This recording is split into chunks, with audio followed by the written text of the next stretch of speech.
Hey, good morning, everybody. Welcome back to the show. I want to get started because hopefully we're going to cover a lot of ground this morning. Now, of course, I do want to talk about what you see up on the screen. That is a topic of conversation today. We are in the Cincinnati area.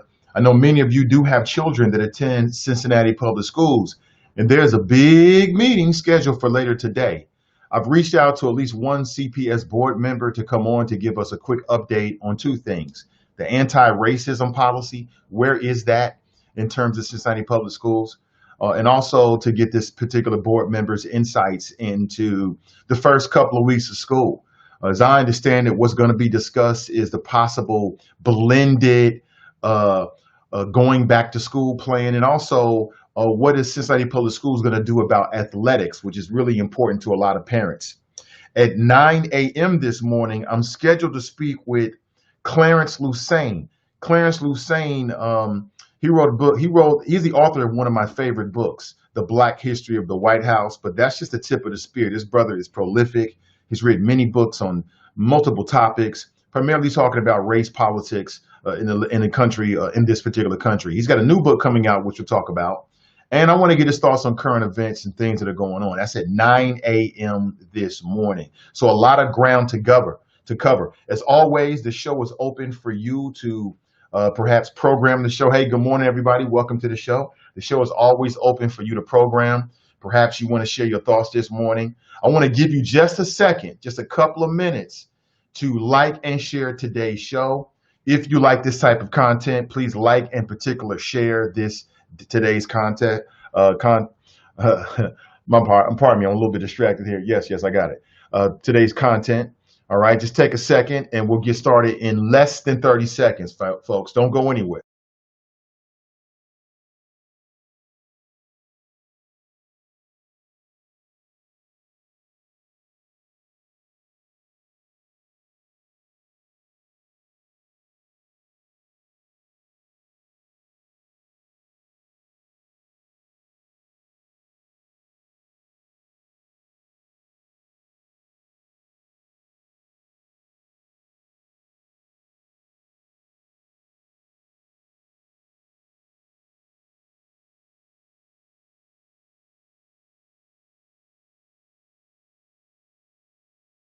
All right, I want to give you a second to like and share today's show, but I want to get things started. Many things to discuss today.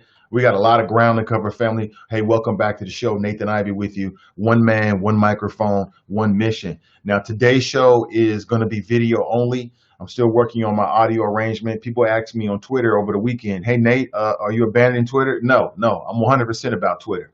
Welcome to my home studio. Appreciate you being here. If you want to share your thoughts, 513-873-7134. You can see the number there on the screen right there. Please feel free to share your thoughts if you'd like to. Again, like and share today's show. And that's just a tip of the spear. I want to cover everything that's been happening over the weekend. I know Trump had a big rally, the first indoor rally since Tulsa. You know what happened after Tulsa? Herman Cain came down with COVID-19 and has since died. And there's some controversy about that as well. A lot of stuff going on. What's up, Fame Roslin? Of course, you had the Cincinnati Bengals. They had their first game. And what did you think about Joe Burrow? I did not watch the game. Am I staging a boycott on the Bengals? In general, I'm not happy with the NFL and the way they do business. Okay.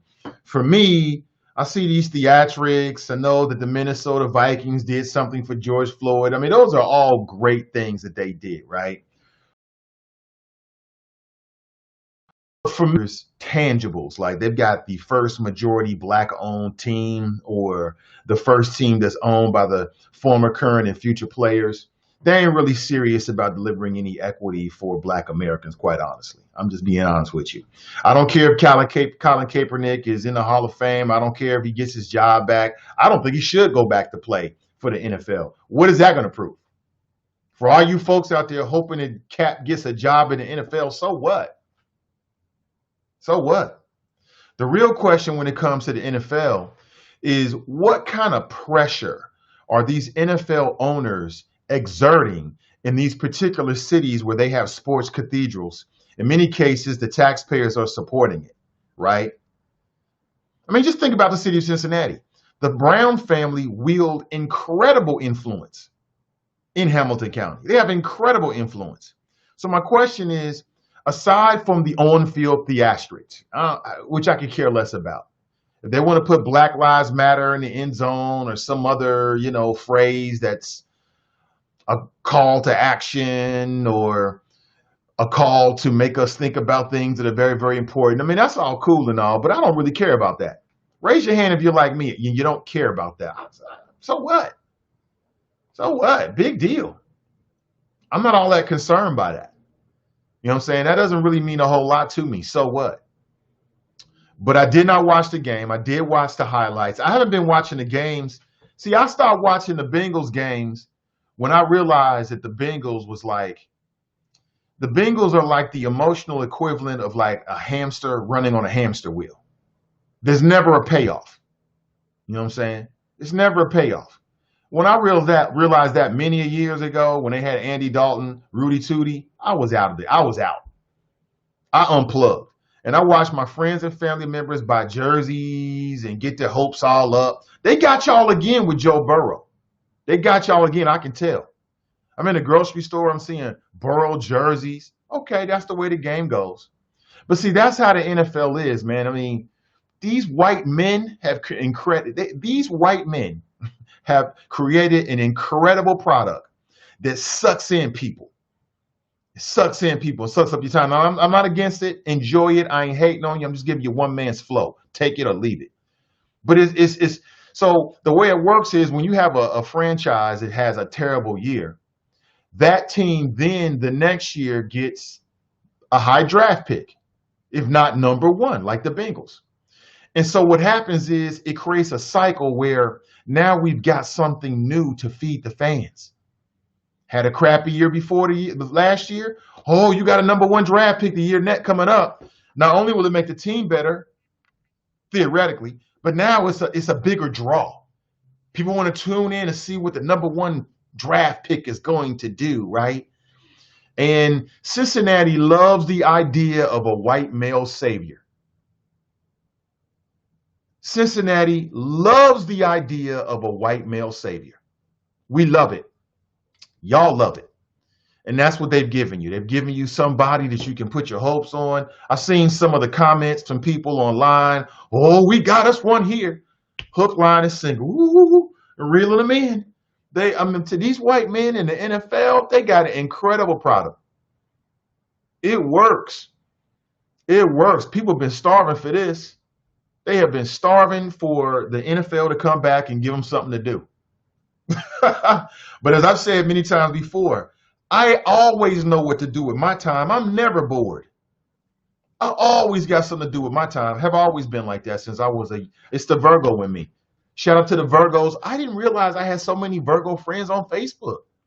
Damn, shout out to you. Nothing like a Virgo. Virgos always can find something to do with their time. I don't need the damn NFL or the NBA to program ish for me. I want to say it again. COVID-19 has been great for me personally. You say I'm saving money because I'm spending much less money frivolously by going out, wasting the ish I really didn't need.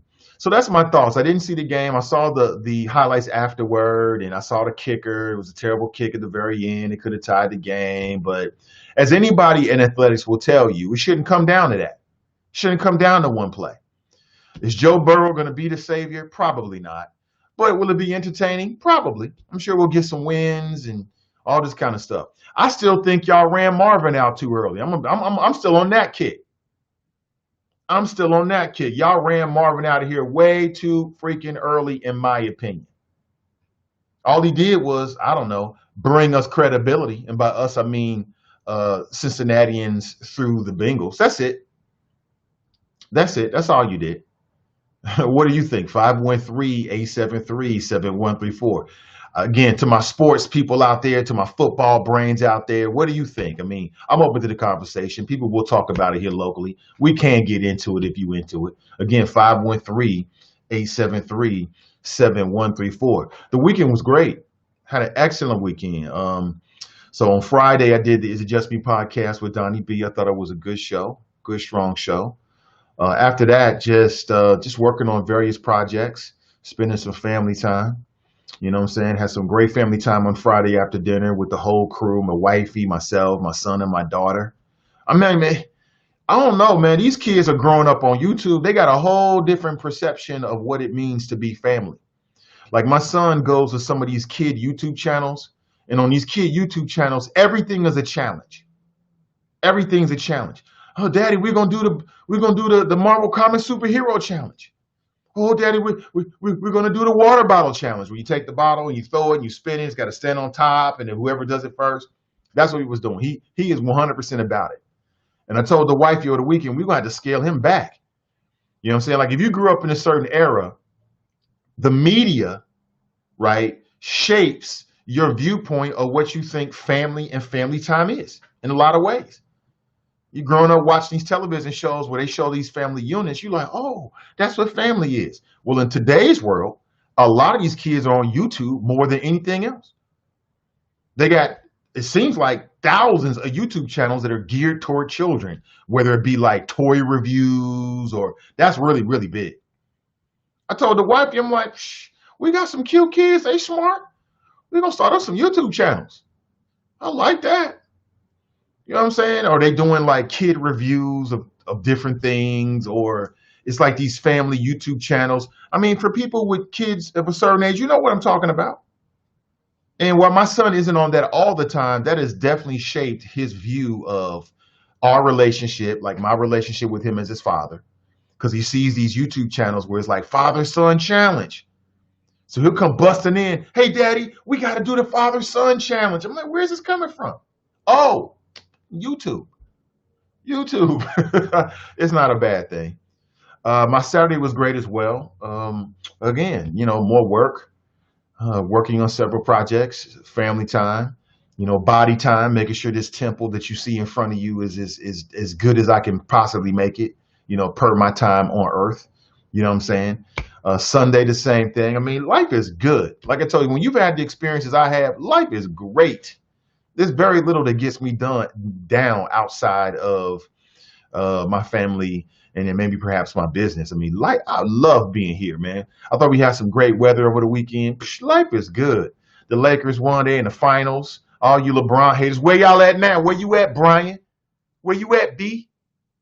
From some damn Dame Dash. Where, Dame who? Huh? What now? I can't hear you.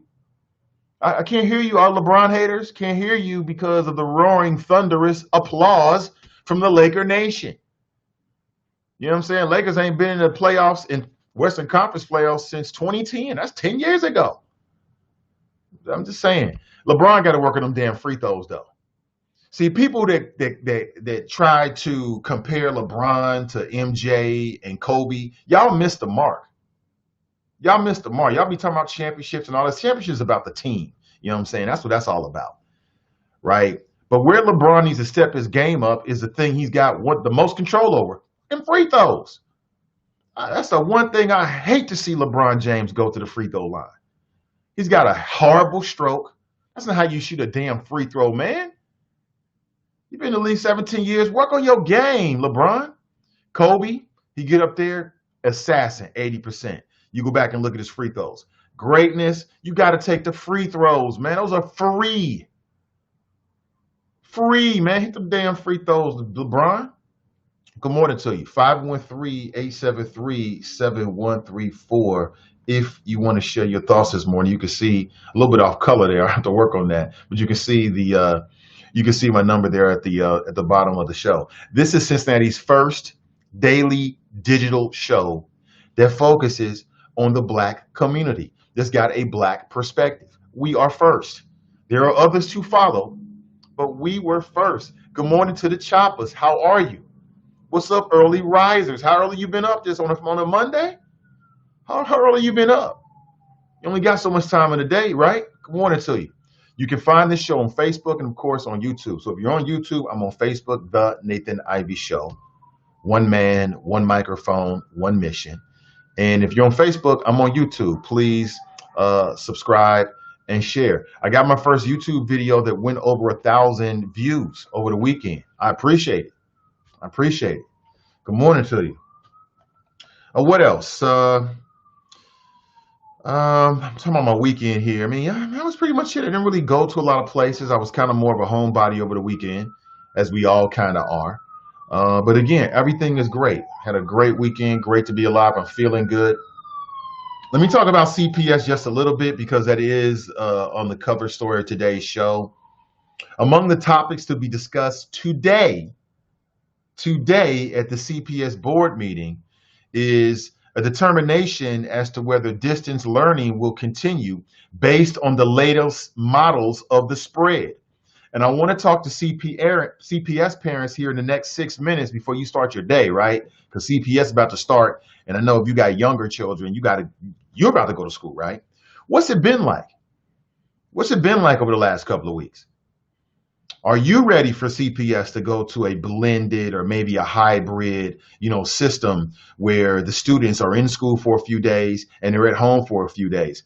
I would suspect that despite the model and where we are, that if CPS decides to go back to in-school learning, that it'll be a hybrid. It just makes sense. It just makes sense. If they're going to take these 5 weeks to do this, it just makes sense that rather than just do a cannonball, like run and jump into the pool, cannonball, with your eyes closed and just make a big splash, it makes more sense that CPS would maybe, I don't know, put a toe in the water first. You know what I'm saying? Put a little toe in the water, see if the temperature's right, see what's going on, and then slowly integrate, if that's the direction they decide to go in, slowly integrate back into everyday in-school learning. It just makes sense. I know we received an email sort of telling us, where our students, our children, we have 2 children, would be. And again, I can identify with the whole spectrum. So I've got a 10th grader who basically is self-sufficient. You know what I'm saying? She's on top of her job. You know what I'm saying? She's on top of it. She's even on top of it more than some of the teachers are. This is a challenge for the teachers. But in general, I want to say shout out to all the teachers at CPS for the work that they're doing.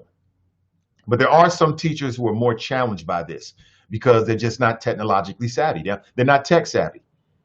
How are you not tech savvy in 2020? I don't get it. But it is, no matter what your age is. I don't get it, but it is what it is, right? So I've observed some of this. And there's other teachers who are far more tech savvy. This is nothing for them. They're like, they on point, you know what I'm saying? Everything on Schoology the way it is. Other teachers, maybe not so much. But I'm sure they'll get there. And then, so I can identify with having an older student in a Cincinnati public school who basically is hands off. You got to double check. But in terms of them helping them get on the system every single day and, making sure they're on point. My daughter goes into her room. She shuts her door. She don't notice, but I'll peep in and look through a crack sometime. And then sometimes I'll just open the door and just look at her. She's like, "What, Dad?" Right? But she's cool. And I can identify with people who have younger students because I have a younger student. He's a kindergartner. He don't know nothing yet. Like, he's gotten a lot better in the last couple of weeks, but he still needs us to be there to make sure he's focused. Because if not, this boy will be playing with action figures. He'll be doing cartwheels. He'll be doing whatever, right? Because he's 5. These 5, 6-year-olds, man, their attention span is just like this. They're just like this. He don't know. But we've come up with some ways to, give him some encouragement and also some consequences, for his behavior. We'll see how it works. End of last week, it seemed to work very, very well. So it's still a struggle for him. And it's those parents in particular, like if you got young students, young children that go to CPS, how's that affecting your job? Are you able to maintain what you need to do in terms of your job? I'm going to tell you, man, I didn't see it myself, but the wifey told me that last week, one of my son's classmates, virtual classmates, had a little discipline, session with mom, and mom forgot to turn the microphone off. And so everybody's horrified, right? Like, the teacher don't want to hear all that. The other parents don't want to hear all that. The students definitely shouldn't hear all that. And mom was disciplining her child, right? Which I get, right? And they're like, "Turn off the microphone." They're all horrified. "Turn off the microphone quick." They're like fumbling around like the Keystone Cops. Turn it off quick before they say something. We got to call the popo like they did in Colorado. I'm still pissed about what happened with that young man in Colorado over a toy gun.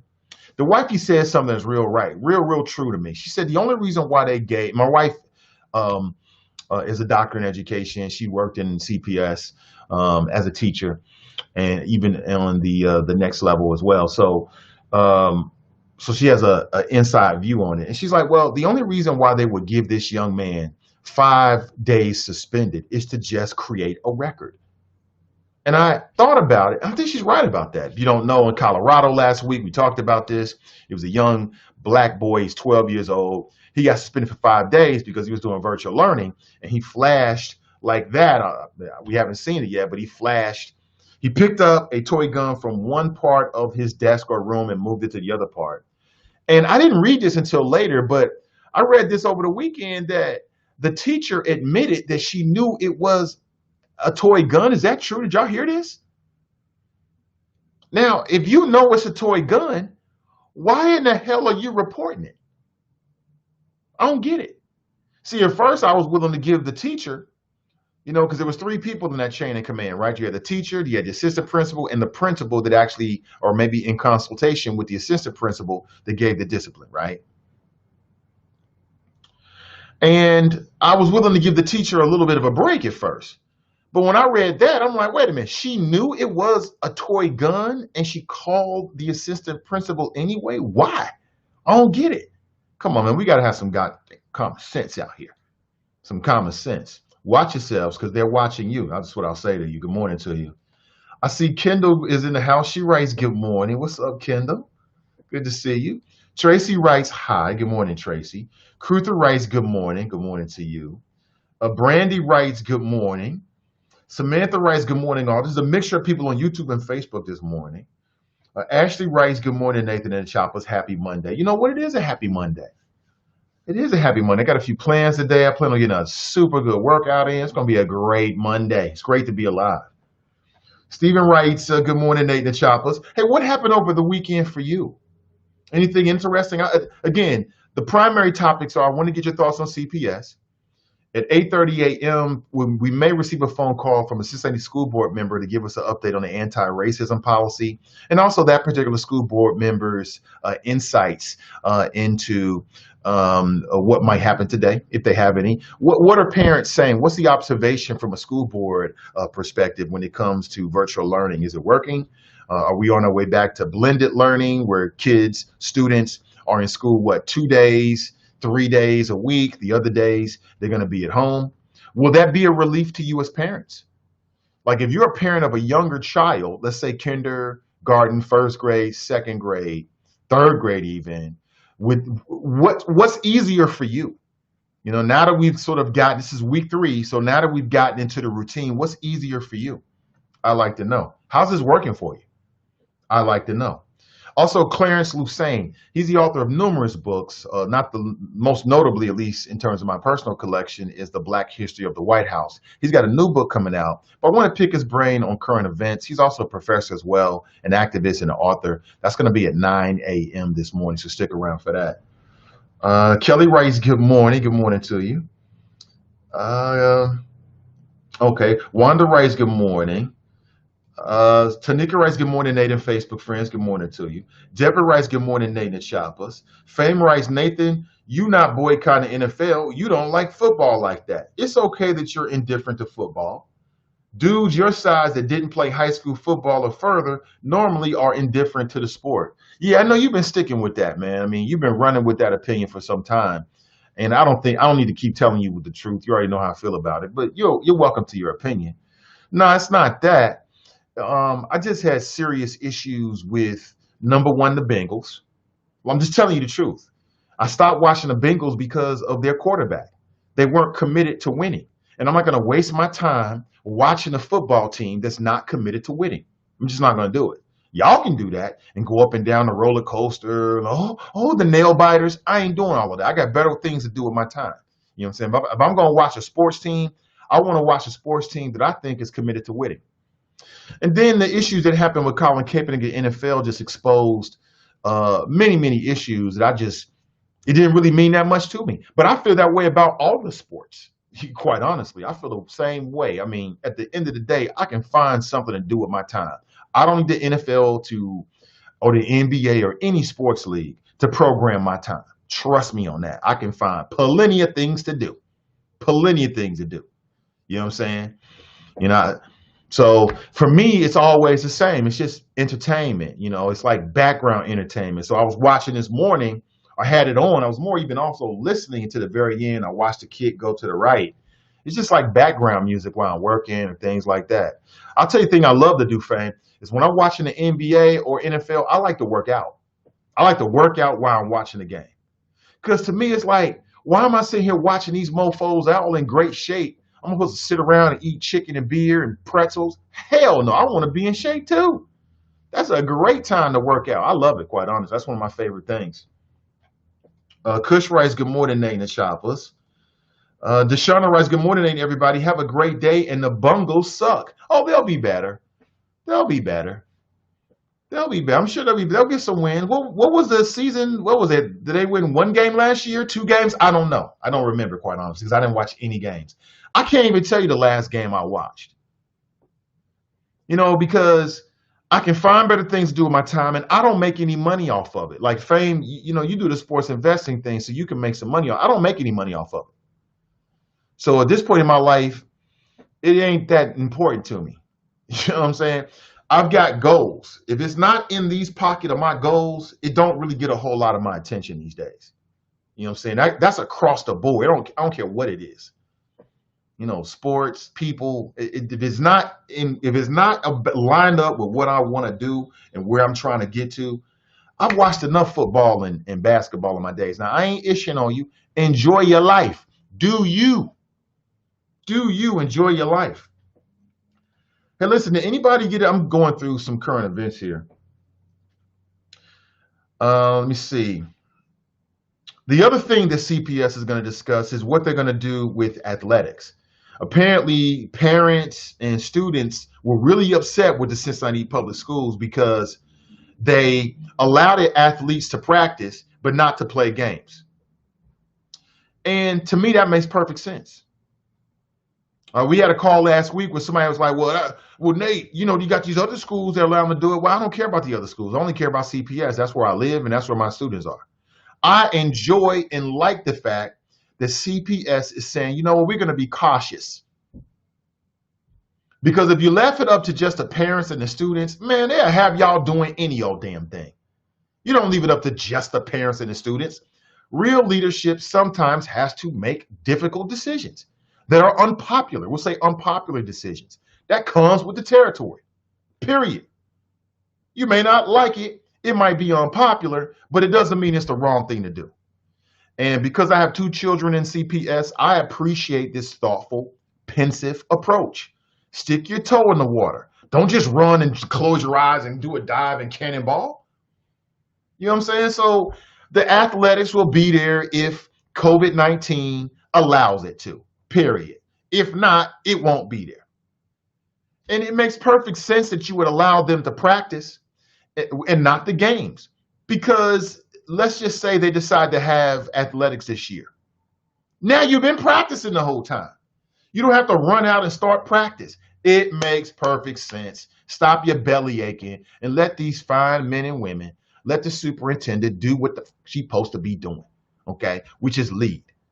It might be unpopular, but okay, it is what it is. I don't have a problem with it. And my daughter's in athletics. We're not necessarily looking for an athletic scholarship, but she does athletics, so it affects her. So I'm personally, my household is affected by it, and I still like it. What are y'all jonesing for some high school games? Okay, you'll see the high school games real soon. Chill out. How many people got a chance to either be a part of, and if you were a part of it, I want to know your honest thoughts, and or you viewed the 84 miles of dumb-ish, aka the Cincinnati Trump rally, right? I saw some of the images of people who were having accidents and fender benders, and I had a couple Facebook friends who posted videos. They was cussing it up. They was not happy because traffic was stopped In particular, I saw the video out of a woman who was out in Forest Park. She was cussing up and stuff. She was not happy. So he's like, what? Why are you slowing up my day for this dumb ish? And you know what? Here's how I feel about it. I think that if you're a pro-Trumpster, you have every right to join the rallies and go to the rallies and do everything. I mean, just like anybody else, go right ahead. I just wasn't going to waste any of my Saturday covering it, talking about it, or doing anything other than what I already did before. Like, it was on Friday, I think I talked about a little bit. That was it, man. On a Saturday, a beautiful Saturday in Virgo season in September, you think I'm giving up that time? That's prime real estate. I ain't giving up that time to F around with Trumpsters. If y'all want to drive 84 miles in a circle, 84 miles of dumbish, go right ahead. I don't understand it, how you can support this dude still, but okay. I mean, I'll support your democratic right to do so. Okay. I say again, we rally in November. That's what really matters. But did anybody get a chance to view any of it? Please leave a comment. I'll definitely read it. Christina's on YouTube. She writes, good morning. Hey, Christina, good morning to you. Tiffany writes, good morning. Good morning to you. Hey, D, how you doing? She writes, greetings. Good to see you. Barry or Barry writes, good morning. KR Mitchell writes, good morning, Nana Choppers. Tanika writes, true, YouTube is what my daughter views all the time. Yeah, YouTube is shaping the way my son views family interactions. And he views them through challenges. Everything's a challenge. Oh, Daddy, we're going to do the water challenge. You get water guns, you go outside, you spray each other, and whoever says stops first loses. Like, everything's a challenge with him, which, you know, everything's a challenge in life, so I ain't too mad about it, but it's just quite interesting. I connected the dots over the weekend because we were doing the water bottle challenge on Friday, and that's where you get a water bottle and you flip it, and it has to stand up right, and everybody gets to. He's like, whoever wins gets $100. I'm like, what? What is this, Mr. Beast? You watching Mr. Beast YouTube channel? Y'all know who he is. He's one of the most popular people on YouTube. And he does a whole bunch of challenges for big time money, right? $100. I'm like, boy, you don't got 100 cents. I'm talking about $100. He's like, Daddy, whoever wins gets a new iPhone. I'm like, what? You're 5. You're not getting no damn iPhone. You didn't get no iPhone. This boy, these damn YouTube channels. I told the wife, I'll reiterate. I told her over the weekend, like, we're gonna have to cut him back. He can have some tablet time, but we need to make sure that his YouTube tablet time is within a certain limit because it is really affecting him. Like, everything is a challenge with this boy. And for little boys, everything is a challenge anyway. They want to fight. He's a superhero. He's doing Morel Megalis. Is that what it is? The new Spider-Man, the Hispanic Spider-Man. He's got a little Spider-Man mask. He's jumping off stuff. I mean, just like a little boy is supposed to be, right? Like a little kid is supposed to be. He's bouncing off the walls and all this kind of stuff. Barry writes, I am a hater of LeBron, are you? Well, boo-hoo. LeBron went to yet another team and took him to the conference finals. That's the new measure of greatness. The old measure of greatness was you stay at one team your entire life, and how many times can you get them into the playoffs or into a position to win a championship? The new measure of greatness, right, in the new era of free agency and all this kind of stuff is taking multiple teams. That's greatness, though, Barry. He took the Cleveland Cavaliers, championship. Miami, championship. Will he do the same thing with Los Angeles? And in every team, he's one of the best, if not the best player. And he's doing this at what, 34, 35? Hairpiece and all? Psh, come on now, give the man his props. He out there dunking on younger dudes with a hairpiece. Give him his props. Tiffany writes, what is the ETA on the audio person of the show being backed up? Hopefully this week. By the end of this week at the very latest. Greg writes, good morning and grand risings, Nathan and Choppers. I know people really enjoy that part of the show. He writes, I'm just tuning in now. In Cincinnati Public Schools doing in-person classes? Well, no. We've got another 3 weeks of this particular, virtual learning situation. And today we're going to get more details. I don't know if we're going to get a concrete answer because we got 3 weeks left. But today we're going to get more details as to what we might expect, what may happen in terms of athletics for Cincinnati Public Schools, and also in terms of, the blended plan. So are we on our way back? As a parent and the information I've received, I can tell that Cincinnati Public Schools is poised to go to a hybrid, and they're kind of preparing as they should be. Even if they don't, the preparation should be there. And that's what they're doing right now. And we'll get more details today. So by the end of the day, within the next 24 hours, we'll have a better understanding of what they're going to do and what they may do and what it might look like. But no, not right now. We're still on virtual learning for the next 3 weeks as I understand it. Now, if somebody's got better information, please share it. All right, now is the time. Please share it. Good morning to you. Again, 513-873-7134 if you want to share your thoughts. Nat Rice, good morning, Choppers. Good morning to you. Ashley Rice replying, they are voting today, Ashley says. Greg Rice, I passed by a school in Bond Hill on my way to work a couple weeks ago, and it looked like kids were going into school. Well, maybe it was a charter school. I'm not sure. Maybe it was a private school. I'm not sure what schools in Bond Hill or what they were really doing, so I really can't speak to it. Brian Rice, wifey is right. School is prison-ish. Well, the issue with some of these schools is who's giving the discipline. Who's giving the discipline, right? What's the mentality of the principal and the assistant principals? Do they have implicit bias? Are they conscious? Are they aware of their own implicit bias? All that comes into play when you're disciplining people.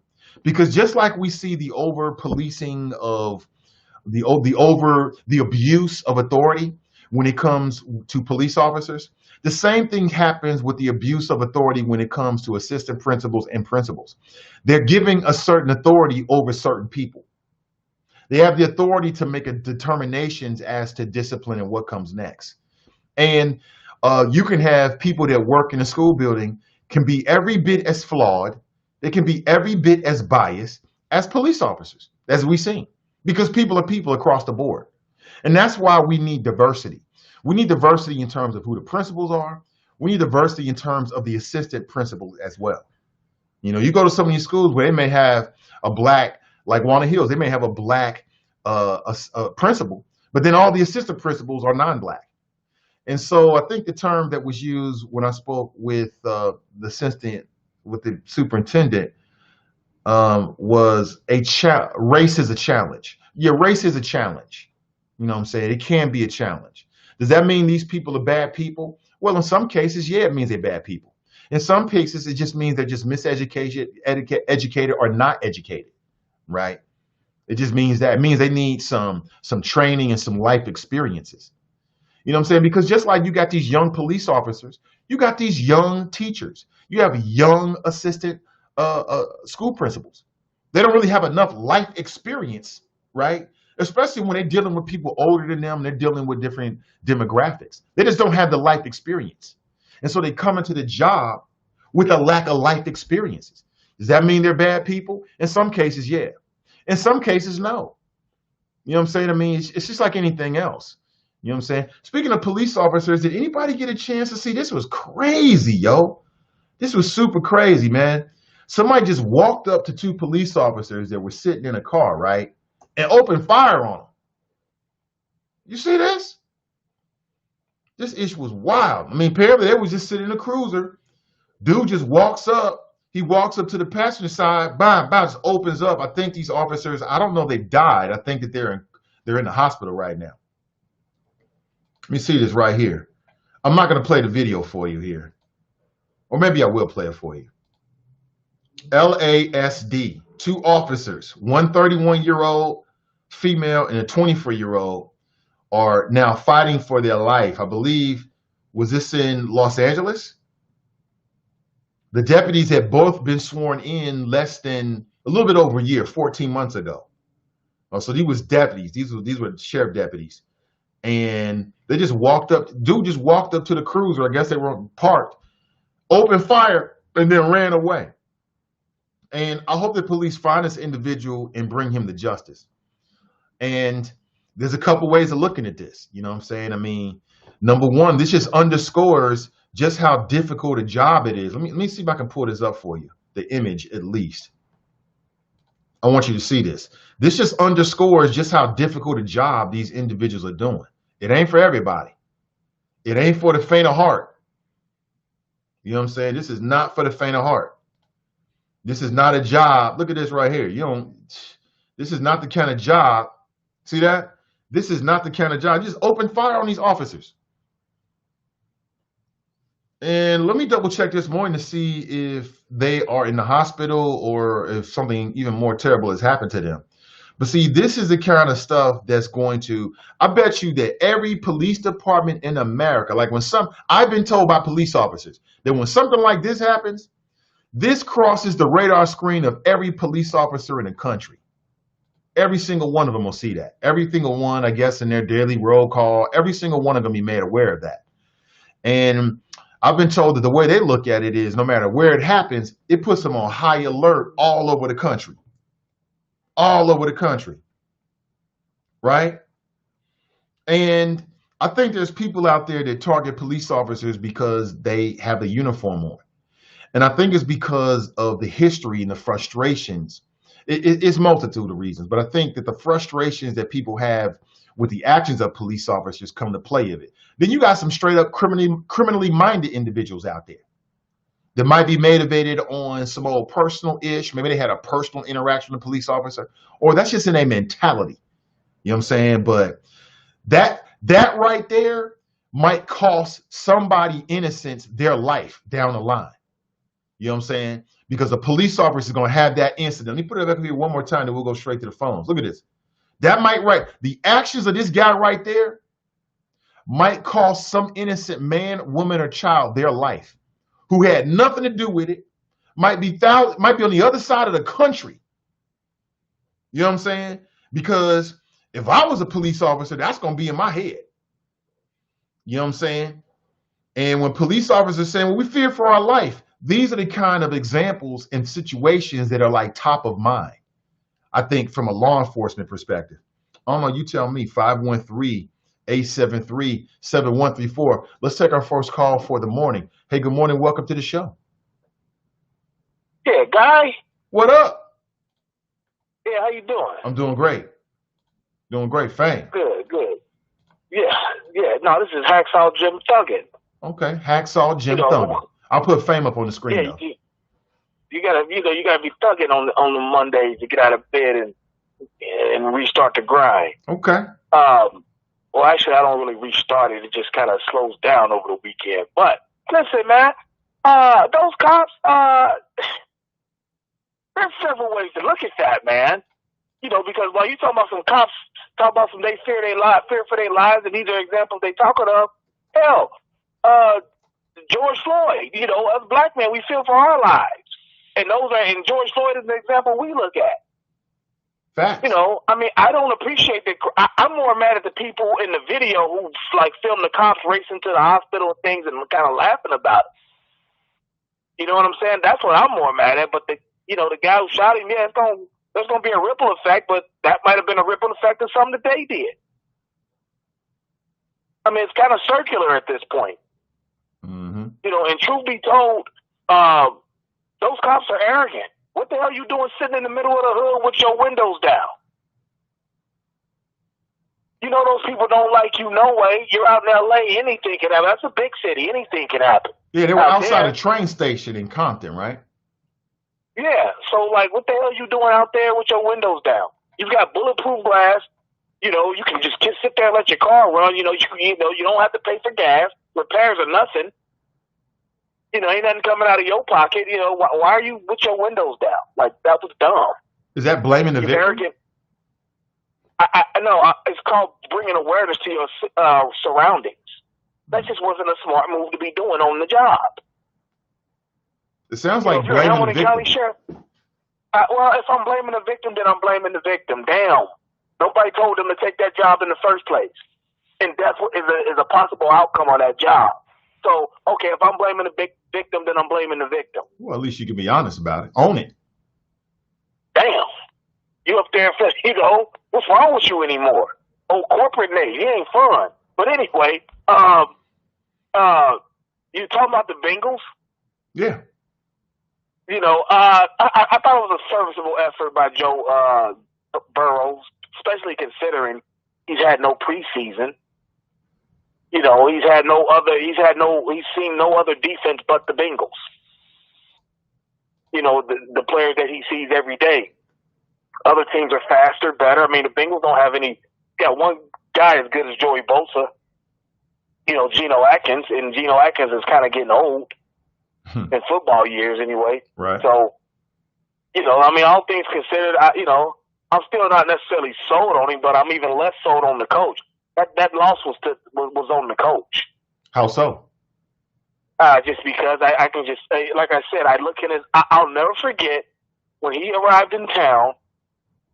They got a news camera following Channel 12. Now I believe it was Channel 12, and he goes into the Bengals locker room and he gives the bro hug to Andy Dalton. I said, leaders don't bro hug. Not their leaders don't bro hug their employees. And I knew right there he just wasn't it. A real ball coach would have never bro hugged one of his players. I don't care if it's football, baseball, basketball, none of that. You know what I'm saying? You got to assert some type of, as cliche as it is, there's levels to this. So what's a bro hug? A level. Can you define for us what a bro hug is? We all shake hands and come in close and hug each other with the other hand. So you got your hands on each other's chest and, you hug each other with the other hand. Ain't that what they call that, a bro hug? No, I didn't know. Maybe they do. I know now. Oh, okay. I always assumed that was a bro hug. If I was imagine Lee Iacocca doing that to one of his engineers. Maybe he did. No, he didn't. Leaders don't do that. Leaders recognize the gravitas of the situation. Keep their distance, right? Well, not necessarily keep a distance. They assert levels. We not on the same level, B. There's no bro hugs here. I'll give you a nice professional handshake. Okay. That's an interesting observation. Yeah. Maybe you're right. Maybe you're wrong. That's just me. I could be wrong. I'm just fame. I'm not that important of a guy. To all you people out there, type it. I love to comment about. I'm not that important of a guy. Trust me. It's just an opinion. And yeah, there was something else. Oh, the schools. I don't care what you say. This is a wrong decision. This is a wrong decision. Not letting them kids play. There's plenty of kids who all they do is play ball. I mean, they only play one sport. They focus all their athletic talents in the fall. So what?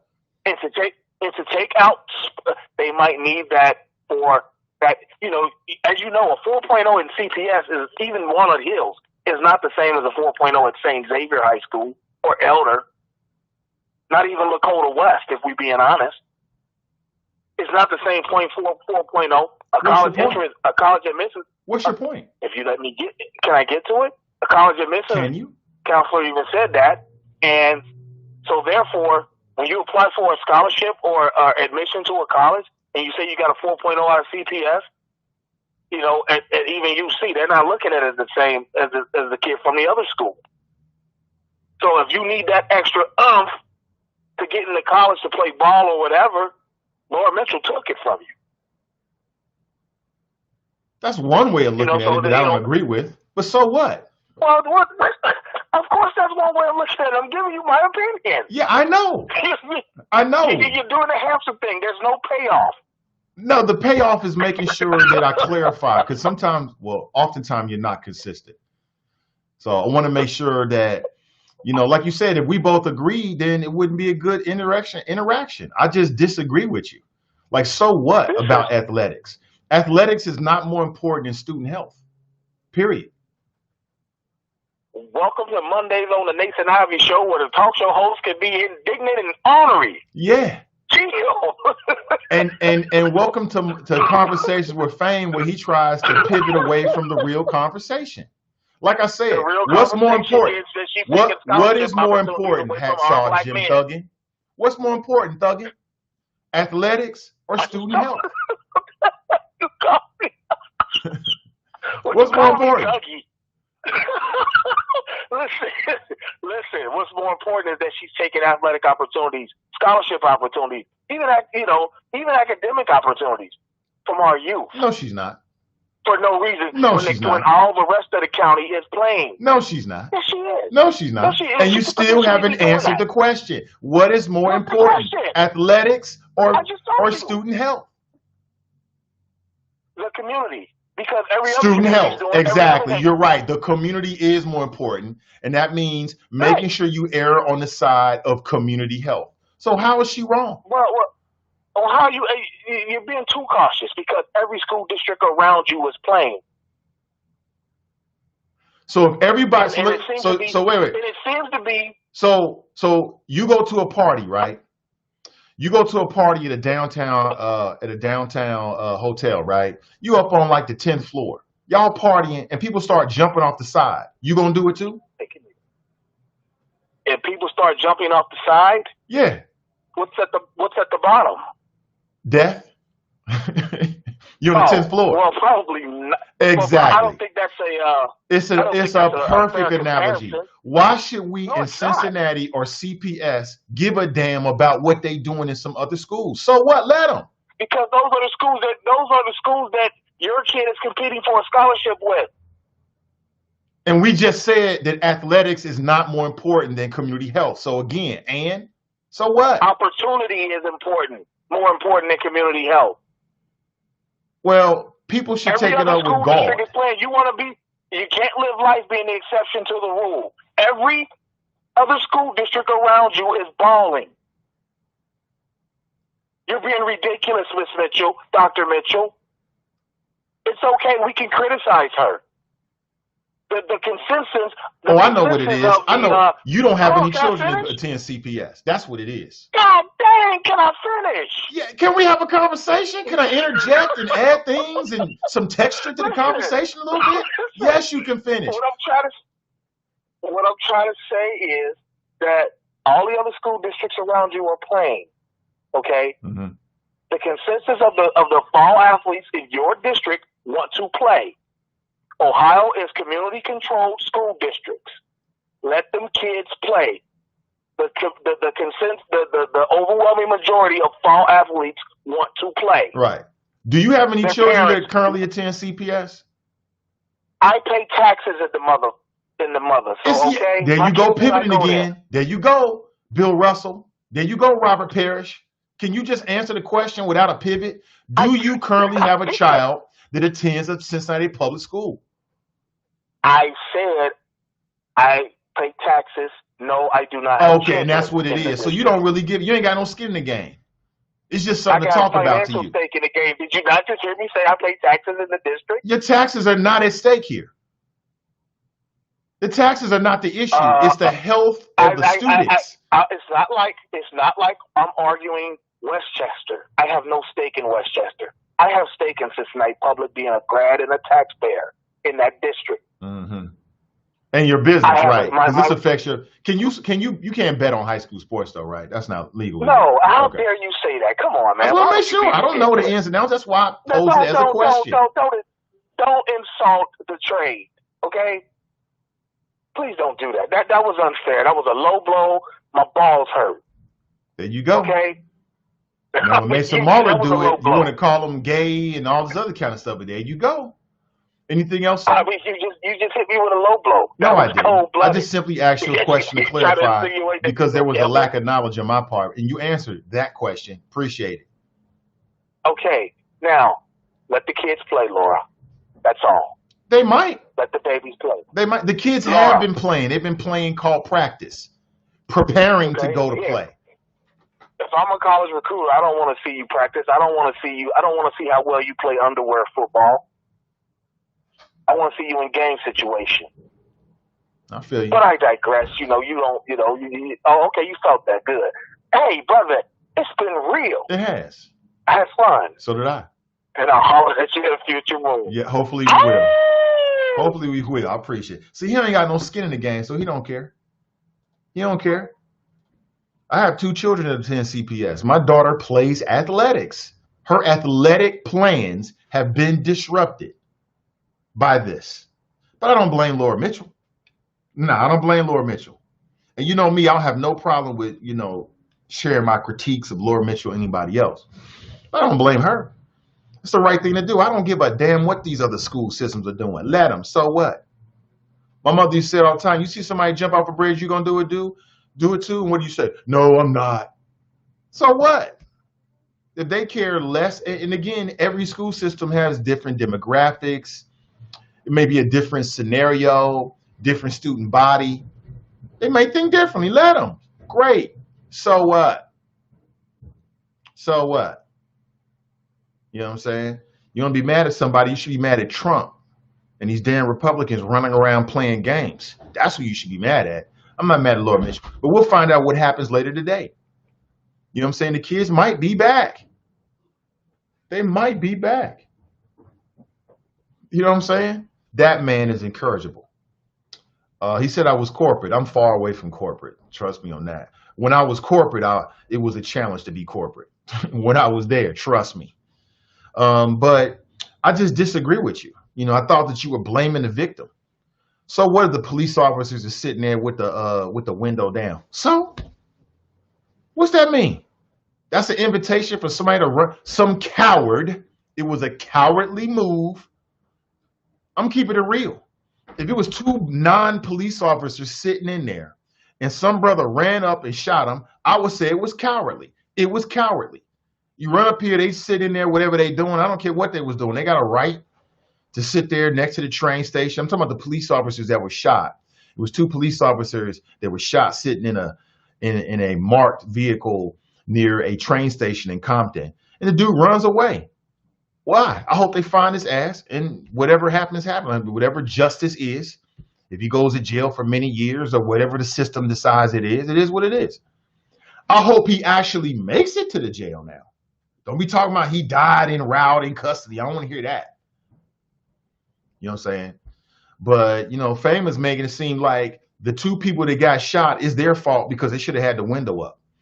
Well, I mean, we living in highly racially charged times. The police are front and center for a lot of these conversations. So in hindsight, maybe from their perspective or another police officer, they might say, yeah, but in terms of the moral right thing to do, you can't sit in your car while at work and not get shot.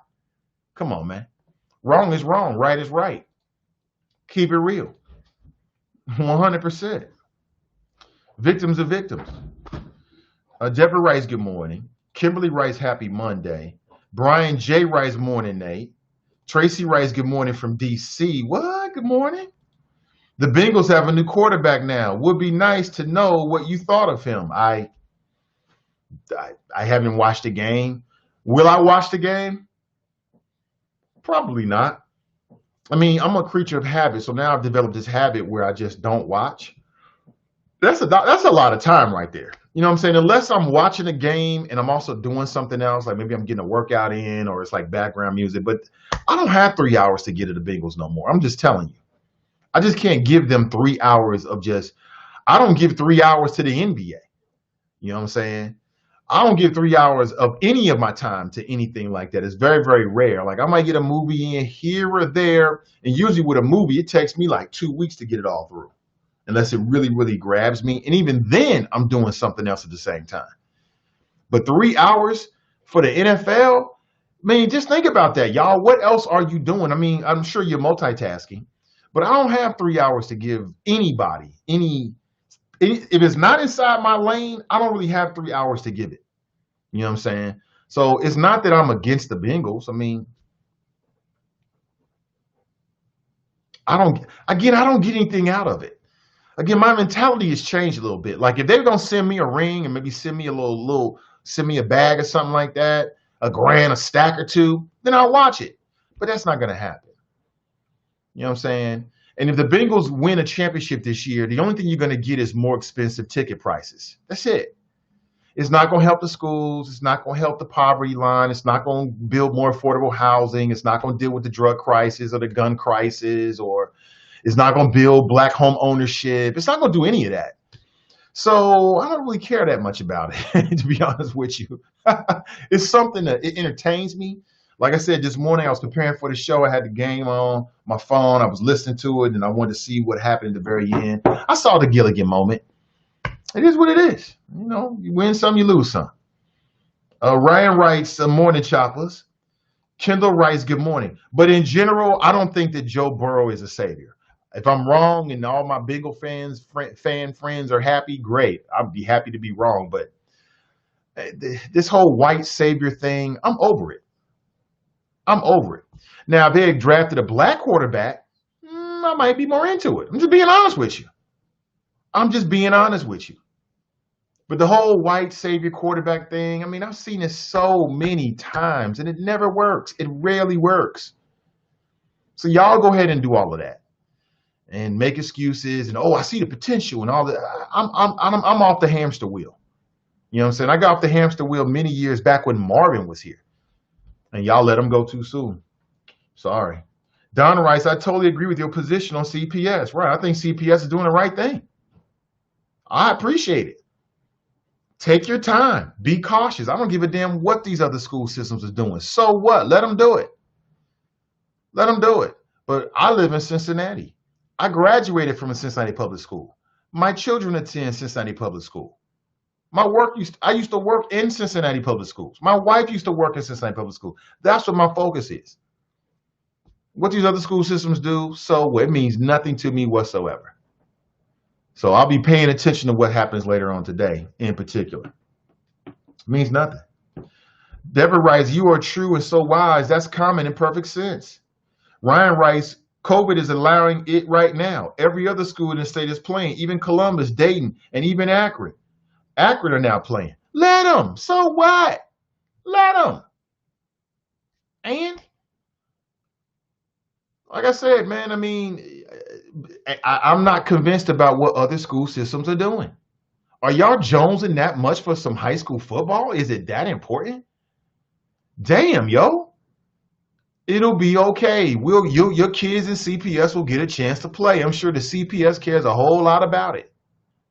Personally, I believe that after these 5 weeks, unless there's a huge spike in COVID-19 related cases here in Cincinnati and Hamilton County, I see CPS going to blended learning.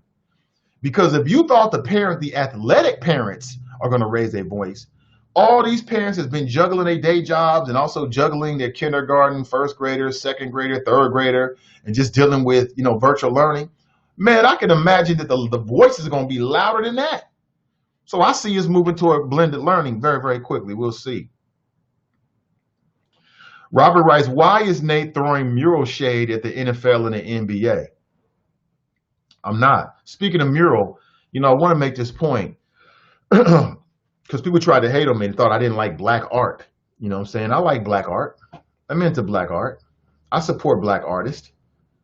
I just thought that the downtown mural was just some dumbish. Wrong conversation, wrong time. And I think the politicians played you. You know what I'm saying?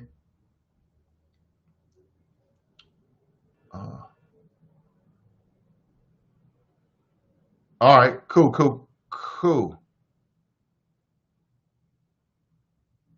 Okay, great. Got that. Sorry, just a couple of messages there.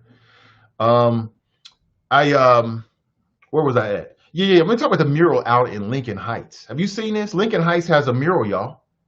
Yeah, and it's different than the downtown mural. You know what I'm saying?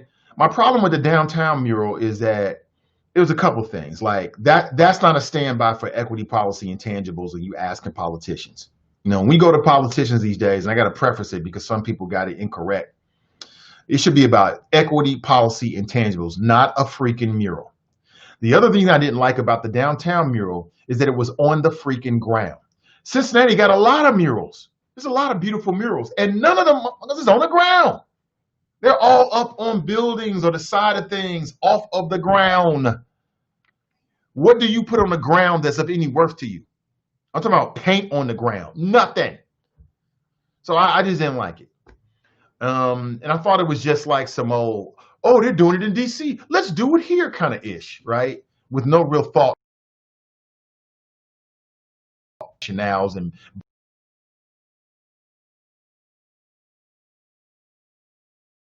but shout out to Lincoln Heights. I like their mural. Their mural is more about Black history of Lincoln Heights and celebrating Black excellence. In particular, local Black excellence, like people who were born from the area, people that were born in Lincoln Heights. That makes sense. That's the kind of thing that, to me, is reinforcing. You know, you have people down there painting on the Black Lives Matter that were never even a part of Black Lives Matter. They didn't even march in Black Lives Matter protests when it came to Cincinnati. But when they got an opportunity to put some paint on the ground and say, look, and take pictures, they was all about it. That didn't make any damn sense to me. What's the status of that mural downtown? I haven't been downtown in months, so I don't know. Hopefully they repainted it and they put some like super surface over the top of it to protect it. Because again, I just hate to see all that effort go for nothing. But, you know, shout out to Lincoln Heights. You know what I'm saying? That made sense to me. You know what I'm saying? I thought it was beautiful artwork. Black excellence, local Black excellence, reinforcing the larger narrative, which was Lincoln Heights matters. And it matters so much that, excuse me, law enforcement, y'all should move that shooting range. I was recently out on the range with the brothers from Ride or Die. Shout out to them, Forte and Joe. Shout out to you. We had a good time. Man, listen, that stuff is incredibly loud. I can't imagine living next to a gun range, and you're hearing shots being fired all day, all night. I can't imagine it. It's extremely loud. Extremely. You can get used to anything, but who wants to get used to that? So I understood the larger meaning of it and what they're trying to do. They're trying to, as we have to do so oftentimes with Black neighborhoods, humanize it. Like real, living, breathing human beings live and or lived in Lincoln Heights. These are real people with real ears and real feelings and real families, right? Lincoln Heights has a real history. I get it. So all you folks out there that was like, Nate don't like Black art, you were wrong, number one.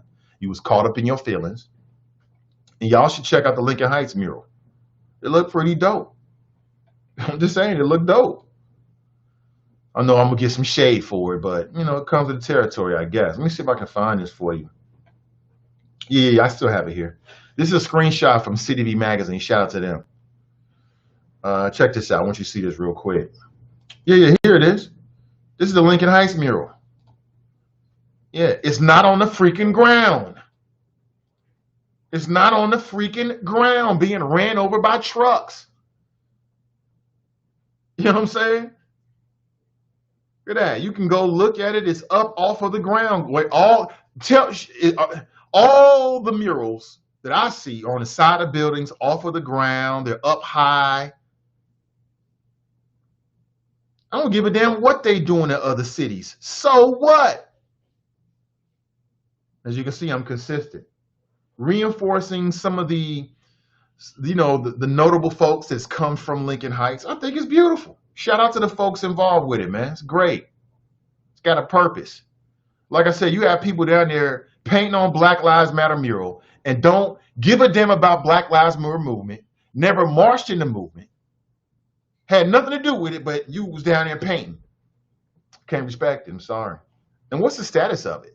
I blame the politicians. They pull the wool over the eyes of the people. Oh, yeah, this is going to be great. Oh, yeah, you want to put a mural downtown? Oh, yeah, let's do it. Let's do it. They know damn well they had not put all of the plans in place to make it permanent. The city manager, he's the hell out of here. I could kind of tell he was distracted. I did an interview with the previous city manager, like, I don't know, 2 months ago, 3 months ago. I could kind of tell he was distracted just from some of his questions, the way he answered some of the questions. I wasn't surprised to hear he was leaving. He was like, I'm out of here. I got a bigger opportunity. City manager came out and said, you know what? We don't have the infrastructure or the money, the legal issues that are in place. We got work to do. They should have did the work beforehand. That's who didn't care about the Black artists, not me. Just saying. Just saying. Pat Rice, good morning. Good morning to you. Fast Pitch Rice, oh, there was a rally? Yeah. There was I call it 84 miles of dumb-ish, right? Isn't that accurate? 84 miles, the I-275 loop. And I guess they just went in circle for a couple of hours, and these people all had their flags out. I mean, listen, you know, if you're getting something out of the Trump administration that's tangible, like you're making money or something like that, or you're somehow moving your policy, I get it. But these people love Trump simply because he tells jokes and he talks about Nancy Pelosi, and that's it. They think he's funny, and I don't think it's funny. Yeah, there was something like that. Dorothy writes, good morning. CPS needs to make coming to in-person school optional. That will solve the argument. Optional? Well, I think it is going to be optional. Yeah, because you can still do virtual learning. You know what I'm saying? So it is optional.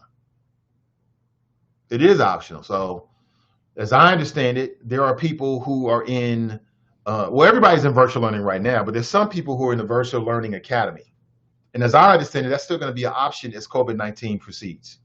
Cool. Cool. What's up? Tracy writes, we got on I-275 East and witnessed a few Trumpsters. Most of the traffic was going west. I wanted my husband to take the street. Guess he was in a hurry. Brian writes, had a few people late to the barbershop appointments because of the traffic from that Trump thing. Yeah. Yeah, I saw the images. It was a couple of, fender benders and things like that. That's going to happen. I mean, God bless them. And, I guess for their exercising their democracy, many of them probably, if you start asking them questions, will start to contradict themselves. And Trump just had another rally. He had his first indoor rally was in Las Vegas since he had it in Tulsa and helped to get Herman Cain killed. That's what happened. Herman Cain died because of COVID-19, complications. And this idiot, and it was idiotic, was running around talking about blacks for Trump and all this kind of stuff with no mask on at a rally. Probably gave himself COVID-19. I got no sympathy for him or anybody else that does some dumb-ish and you end up putting your life in jeopardy. That's on you. Just like some of these people, like if you're like a daredevil and the way you make your money is getting YouTube hits because you do a whole lot of daredevil stunts and you want to walk between two skyscrapers and whoa, you slip and fall. I mean, it's tragic for you and your family, but you put yourself in that position. More food, air, and water for the rest of us, yo. Simple as that. Save my sympathy for those that deserve it. Dorothy writes, the Trump rally on the expressway was the dumbest ish. The police should not have let that go on for safety reasons. The dumbest ish. Well, I'm sure they got the proper permits and then the police have to make sure they maintain order and safety. I would say that without the police presence, it probably would have been worse. That's just me, but I didn't watch any of it. I had on a Saturday in beautiful Virgo season September, I'm going to give up any of my time looking at Trumpsters, not even from a journalistic perspective that I want to do that. I don't have time for it. I'm sorry at all. Fast Pitch writes, yeah, I saw a few people riding around the Springdale area with Trump signs and flags. Didn't know it was a part of a concerted effort yet. Yeah, it was called the Cincy Trump Rally. And so they did I-275 and maybe they just did the whole circle or half of the semicircle or whatever they did. And that was about it. That was about it. Hold on one second here. I'm trying to get a school board member in real quick to get his thoughts on where we are.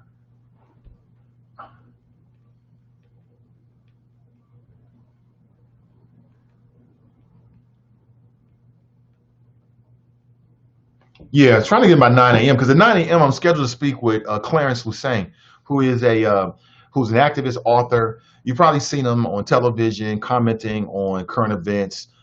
He wrote a book called numerous books, but what really stands out to me, and also in terms of my collection, is a book he wrote titled "The Black History of the White House." You hear me reference that all the time because it was I thought it was an eye opening. It was a very educational.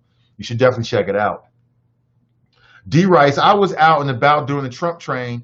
It seems that the substitute Confederate flag is the blue line flag for police. Additionally, I was getting gas and a gentleman with like 8 flags on his trunk was staring me down. I think he wanted me to be upset about his Trumpness, and instead I thanked him for his service since one of the flags was Veterans for Trump. Threw him off and he stopped staring, LOL. Right. Man, they just in it for it. They assume too much about black people. The assumption is that black people are not for the military and that black people don't support the police. That's not true. Nothing can be further from the truth. Black folks got family members that are in the military. You know what I'm saying? The black folks have a deep history of military service in this country. This country wouldn't be what it is today if it wasn't for the service of Black Americans, quite honestly. So it's all faulty. It's all dumb-ish, man. 100% D.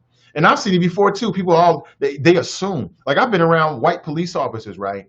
And I could tell the energy and the way they're looking at me that they just assume that somehow I'm looking at them like they're the enemy. I'm looking at you suspiciously, but you're not my enemy, B. I'm gonna base it off your actions and our personal interaction. You know what I'm saying? I mean, the way you act will tell me how to react to you. And then some of these Trumpsters, man, they're in it for the show. Trump gets to the rally and it's nothing but division. It's us versus them. And they start to adopt the same kind of attitude. And nothing could be further from the truth. David writes, remarkable achievements by Braun. Yeah. He needs to get them free throws together, though. Deborah writes, my sister was on 275 East around 1 p.m. Saturday afternoon, headed east, and she saw remnants of the Trump supporters. She said it was a joke. Yeah, it is a joke. Yeah, it is a joke. Kimberly writes, tell her, Nate, she is such a LeBron hater. I blocked her during basketball season, LOL. Teacher. Barry, okay. Jason writes, good morning, Cincinnati. Get busy. Hey, good to see you, Jason. We got to catch up, brother. Ray writes, grand risings all. TNT writes, good morning. Tracy writes, I don't understand why going back anytime soon is even up for discussion. We are about to enter the flu season. 7 teachers have died nationwide. Again, I would not be surprised that if after the next 3 weeks, CPS decides to move to a blended model. I would not be surprised. I can only imagine the pressure that the superintendent is getting. I can only imagine the volume of phone calls and text messages and various forces out there that are forcing her to make a decision. And quite honestly, I think it represents strength on her part that, you know, to this point, we're staying where we are. The decisions have been made about athletics, and you got all these other school systems around us. You know what I'm saying? It should be about safety. Period. That should be the conversation, safety. And if that means that Cincinnati Public Schools is an outlier, that they are the exception rather than the rule, well, great. That's leadership. C. Smith is in the house. She writes, morning. Good to see you. As always, C. Smith. Let me see. C. Smith writes, they're both in critical condition. Not a good look. The actions of that man, and we're talking about this situation right here. Look at this. The actions of this is a screenshot of a video that shows 2 police officers who were sitting in their cruiser being shot. The actions of that man is going to have a ripple effect, and somebody innocent is going to get hurt. That's what's going to happen. Now, we had a caller earlier who said that these actions are probably a ripple effect of something else, maybe the actions of police. And I can't say I disagree with that. You're probably right. And what I don't understand is this. What I don't understand is, rather than blaming Black Lives Matter for the resentment that people have toward police officers, why don't you blame the bad police officers? There's people out there that show more hate toward the Black Lives Matter movement. They got more to say about Black Lives Matter movement. They got more to say about People's Safety Reimagined than they do about than the officers that killed George Floyd. They're the ones that started it. It's people that got more to say about People's Safety Reimagined and Black Lives Matter and Nancy Pelosi and the Democrat Party and all these other, and Kamala Harris, than they do the officers that created the ripple and the resentment in the first place. It's backwards. You know, you got the FOP president here in the city of Cincinnati running around criticizing people that say that they want to defund the police. You got more critiques of the so-called defund the police movement than you have critiques of the police that started the conversation, right, of those people to say they want to defund the police. If you want to be mad at anybody right now, you should be mad at the officers that killed Breonna Taylor. You should be mad at the officers that killed George Floyd. That's what started the resentment. That's the real truth. But you got these folks running around arguing and complaining, being divisive, right? Trying to sow division. Chaos is a ladder, us versus them. And the real culprits are the bad actors on the police force. That's who started it. Simple as that. Dominique writes, what's up, Nate? Jason writes, they are going to take care of this immediately. Charles writes, grand risings, Nate and the Choppers. Good morning to you. He writes, I say this incident will be one in which fearing for their lives was true. But in most instances, they lie when they use that phrase. Man, but you know what? You know what? You're right about this. But it's these kind of incidences that allow these grand juries to make the decisions that they make to not charge these officers. You know what I'm saying? These are the kind of images that grand juries will have in their head moving forward. The next time an officer says, I fear for her life. I feel for my life. And then you might have some smart attorneys out there that are clever enough to get this admissible. And they'll show this same image right here. Like, hey, when officers look at the times that we live in. I guarantee you, look at the times that we live in. Look at what's happened to these officers. These officers had just got on the force. They didn't even really have any records. They're just sitting in a cruiser. And somebody tried to kill them simply because of the uniform that they wear. Tell me you can't hear that, family. That's exactly what they're going to say. You know it and I know it. So again, I don't know what dude was on. Probably on drugs and had a grudge. Probably. But his actions are going to catch up with him because you can believe. I can only imagine the resources and energy and focus they're putting on trying to find this dude. They're probably pulling out all the stops to get this dude, right? As you would imagine. As you would imagine. Robert writes, damn, it's like that? Is he blaming the cops for a deranged, stupid MF? He did. And then wanted to call me corporate when I tried to set the record straight. So I'm corporate because I can see the truth, which is that the cops were the victims in this scenario. Now, if more information comes out and there's a backstory and maybe there's a larger situation that was here, okay, we'll deal with it. But as of right now, what we understand is that these officers was in there talking or who knows what the hell they was doing. It doesn't really matter. And dude rolled up on them and tried to murder them and ran away like a coward. That's what happened. And his actions are either going to get somebody killed or some Conan barbaric cops that do something grisly to an unarmed citizen are going to walk away. That's what's going to happen. That's what's going to happen all day long. Deborah writes, did you see the Battle of Patty and Gladys last night? Really good music from both. No, I didn't see it, but I heard it. You know, I was working on the show, laying in bed next to the wifey last night. She was working last night very late, and she was watching that. I didn't watch any of it. I listened to it, and it sounded great. Good music, and I liked the energy they had. You know, it wasn't like, you know, people said that Monica was throwing some shade a little bit at Brandy, and I didn't hear that. I didn't watch it, but I didn't hear that. It sounded like these were two legends, right?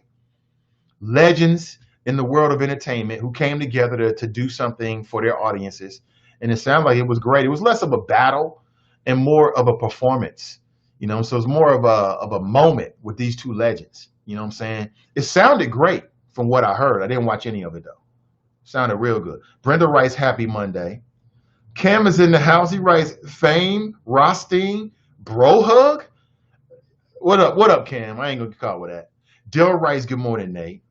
Danita writes, that's where Fame is wrong. A 4.0 at Walnut Hills, which is nationally ranked, is competitive with any school in this country. I know he was wrong. I know he was wrong. I don't know what the hell he was talking about, but okay. Trey writes, LOL. What's up, Trey? Let me see here. Ryan writes, school is for everyone, Nate. Athletics is a good condom to keep kids interested. And why block it? for student health. Student health. That's why. What's more important, student health or playing games? Student health. Again, my daughter is in athletics. She has aspirations. We were talking about over dinner this past weekend. But like I told her, so what? Your health is more important, period. Let's go to the phones. Hey, Donnie, real quick, I got a guest lined up at 9. Can you call me back? I can. Okay. Everything good? Everything's good. I was calling into the show to comment. Okay. I'll call back after the guest goes out. Yeah, most def. That's Donnie B right there. Is It Just Me podcast. Got a guest scheduled for 9 a.m. and I want to make sure that I get them in. It's very, very important. Give me 1 second here. Give me 1 second. Yeah, I have no problem with you being on the screen right now. It's all good to me. But hold on, let me get my pen here. 1, 0, 7, okay. Yeah. Give me 1 second. It's all good. We can do this together. Ain't no shame in my game. 4, 1, 2. Yeah. I want to give Clarence Lusane a call real quick and bring him into the show.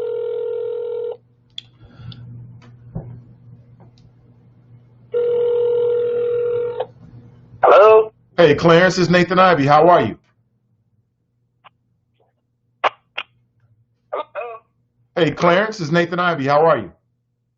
I'm fine, man. How are you? I'm doing great, man. Listen, thank you for your time this morning. I really appreciate it. Sure, no problem. So, Clarence, I mean, you've been on the show at least once before that I can remember, maybe twice with your book, which, again, I always reference your book on a regular basis. And I know you've written many books, but in particular for me and my personal collection and just becoming aware of you was a book you wrote called or titled The Black History of the White House, which has become a reference for this show. I sent you an email. I meant what I said. Has become a reference for this show because it was just so densely packed with information that previous to that I just didn't know. But for folks who are unaware of you and your work, can you introduce yourself and kind of talk about who you are and what you do? So I'm a professor of political science now at Howard University. I taught at American University for about 18 years, but I've been back at Howard about 5 years. And my areas of research are both domestic and international. On the domestic side, I focus on black politics, particularly political movements and electoral politics. And then on the international side, I focus on human rights, ethnic and racial issues, principally looking at the Americas and in Europe. Okay. Appreciate it. And you're the author of many books. You got a forthcoming title as well. Can you talk about some of the books you've written and what we can look forward to in the near future? Thank you. So I've written, again, in those areas that I've talked about. On the global side, I wrote a book called Hitler's Black Victims, which looked at the experiences of people of African descent during the Nazi era, not only in Germany, but in Europe, across the board. And there were many African Americans who were actually captured by the Nazis. And so those experiences had not been that well documented, so I tried to address that. Then I also wrote a book on Condoleezza Rice and Colin Powell when they were Secretary of State and when Condoleezza Rice was the National Security Advisor, to basically look at the role of African Americans in U.S. foreign policy circles. And then I've written books looking at politics in the black community in the U.S., focused on everything from drugs to education. The book I'm working on now, which will be out next year, is called $20 and Change, Harriet Tubman, Andrew Jackson, and the Struggle for Radical Democracy. And what that book looks at is the issue that arose around Harriet Tubman being on the $20 bill. And basically I make an argument, I think, that it's important to have that discussion. Certainly she deserves to be more on the bill than Andrew Jackson, who should be removed. And looking at both the kind of pros and cons of the arguments around that, what's happened since I started the book, of course, has been not only the response to George Floyd's murder and the call for police reform and defunding the police, but it expanded into a broad national and, in fact, international critique of symbols of racism, from Confederate flags to statues of Christopher Columbus. And so looking at Harriet Tubman and the $20 bill issue is in that vein, where critique of individuals who've had a long history of genocide, human rights violations, crimes against humanity have been honored. And in one way, they've been honored by being put on currencies, but also individuals like Harriet Tubman, who's been honored in the Black community for sure, but who deserves, I would argue, broader recognition for what she did, not only against slavery, but for women's rights, for democracy as a whole. So the book sort of links the issues around that with the George Floyd moment. Interesting. I have a very strong opinion about that. Let's start there. And I want to talk about current events. I also want to get your thoughts, since your focus is Black politics, I want to get your thoughts on Ice Cube's agenda and the relevance of it and some of the issues that other folks and observations that people are making about it. But let me start with Harriet Tubman. And maybe, this can inform you or whatever. I'm sure you've heard this opinion, but you know what, Clarence, I'm not a big fan of Harriet Tubman being on the currency. I'm not a fan at all. I think that I agree with you. I think that she is due a larger level of recognition. But I don't believe that putting her on the dollar bill or the $10 bill or any American currency is necessarily respect to her. For me, she spent her life, right, the most significant part that we talk about and we know about, helping to uplift people from being commodified, right? The commodification of Black bodies. So how is that a respect to put her on currency? There was a time when Black people were currency. That's what she was fighting against. So how is putting her on modern day currency a respect to her work? To me, it seems to be almost like a slap in the face on some levels. What do you think? Okay, so what I try to do in the book is present all sides. So there's certain people who have the opinion similar to what you laid out, that she would be more exploited than put on than anything. On the other side, I think there's an issue of, so who should be on the currency, right? What should be the images and individuals that actually get honored? And should that particular, what I would see as a narrative site, simply be surrendered and be allowed to just reflect one particular narrow focus on history. One of the things that we've seen globally is when countries have had revolutions, whether it was in Cuba, whether it was in China, whether it was in Ghana, one of the things they did early on was to change the currency. And so, my argument is that certainly just removing Jackson and just putting Harriet Tubman on certainly doesn't change, doesn't feed anybody. But I would argue that symbolism is actually very important. And that discussion needs to be held because there's a relationship between the symbols that we are consuming and the conditions of oppression that we experience, and that those go hand in hand. And so, I think you have that argument on the other side that, it is critical to get rid of these images, right? That removing the statue is not going to necessarily change people's immediate conditions, but we also just can't surrender that space as well, because that's also an assault on our individuality and on our people. Right. Yeah, I've heard that. I'm not moved by the argument because to me, I see a difference between, let's say, a statue and money, especially in a capitalistic society. You know what I'm saying? Like I said, it for me, Harriet Tubman worked to lift Black people from slavery, from bondage, from being a commodity to being a currency. So now that she's dead and we're in a more enlightened space, how is it a respect to her to reduce her to currency?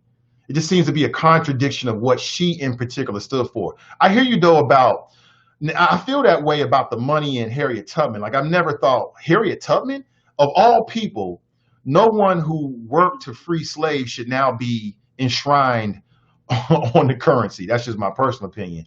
But I do see the argument about replacing some of these old racist symbols. Like when I see these Confederate generals being brought down and they put up a statue of someone who was, a freedom fighter. Okay, I get that.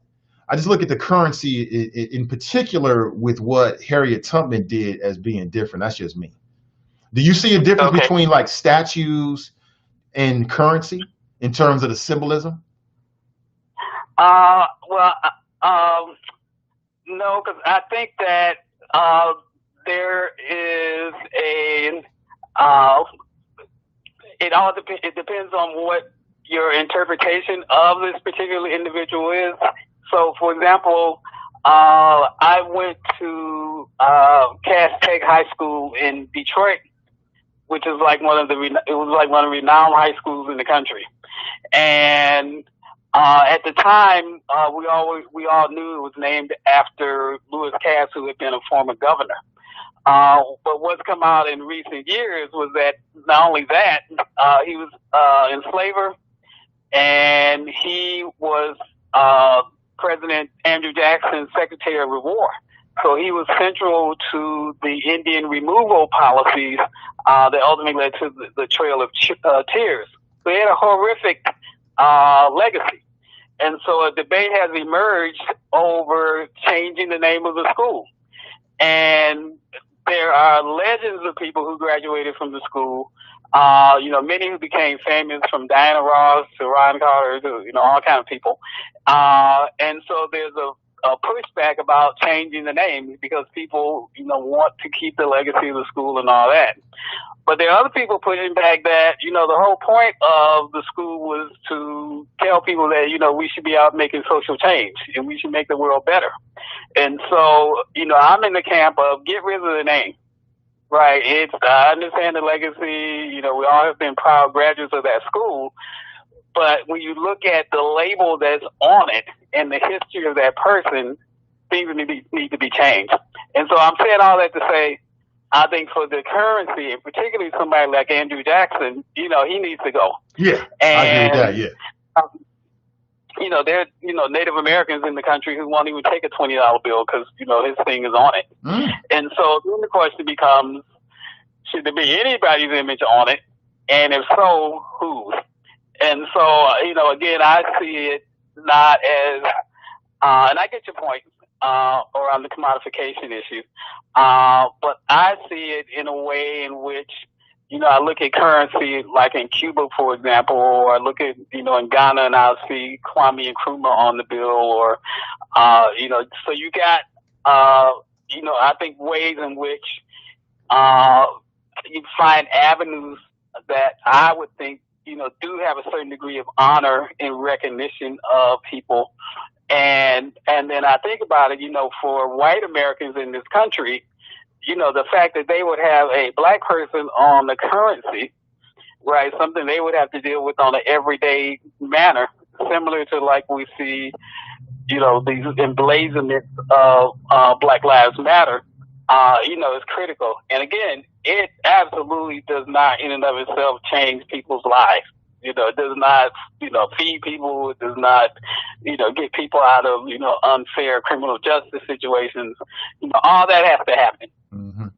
So I think kind of along those lines.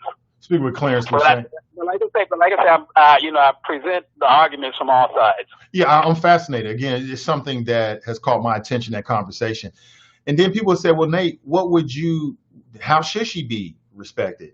Well, what about Mount Rushmore? What about removing some of these slave owners off of Mount Rushmore? What about Mount Rushmore in combination in multiple states of renaming some of these federal buildings after her?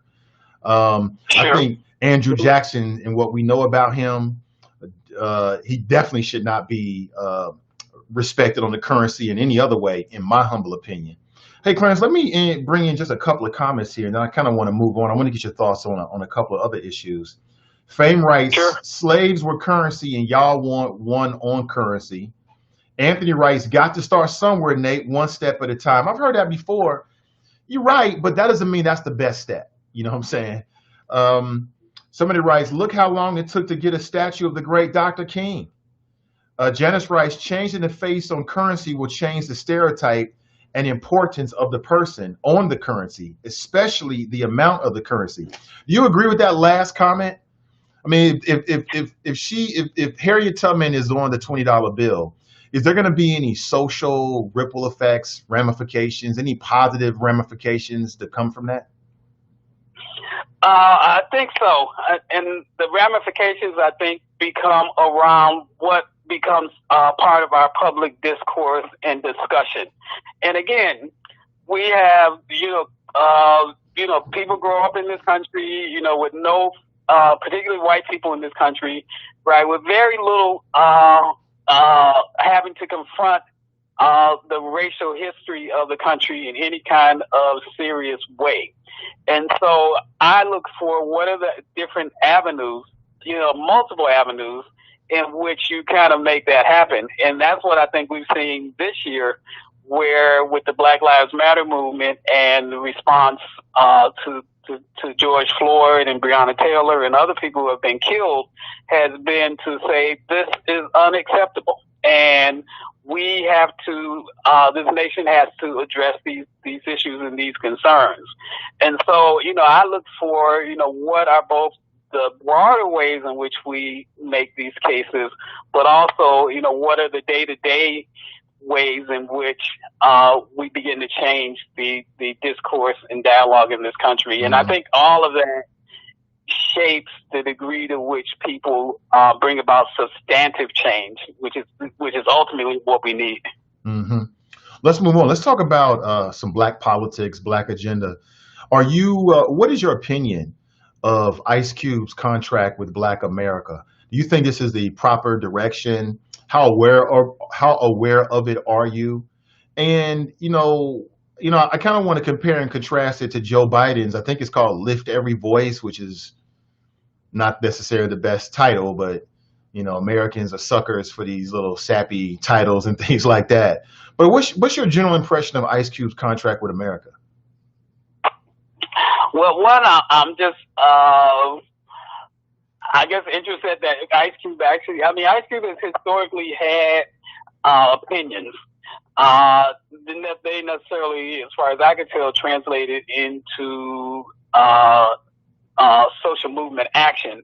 But what he's talking about with this contract and voting, to a degree that has always kind of been the case, where African American leadership from Fannie Lou Hamer through Jesse Jackson and all have basically said we need a contract. That, in fact, if you want our vote, you need to do something to earn that vote. And so I think what Ice Cube is trying to do is to present that in a different kind of way. So that I think is, it's just an important kind of discussion to have. Mm-hmm. I'm not that sure where that goes and, how that translates into, direct political action. He's talking about just, funding in the economics of Black life. And, that I think is in a period where there are constrictions economically overall, and I think people are actually having less and less economic justice.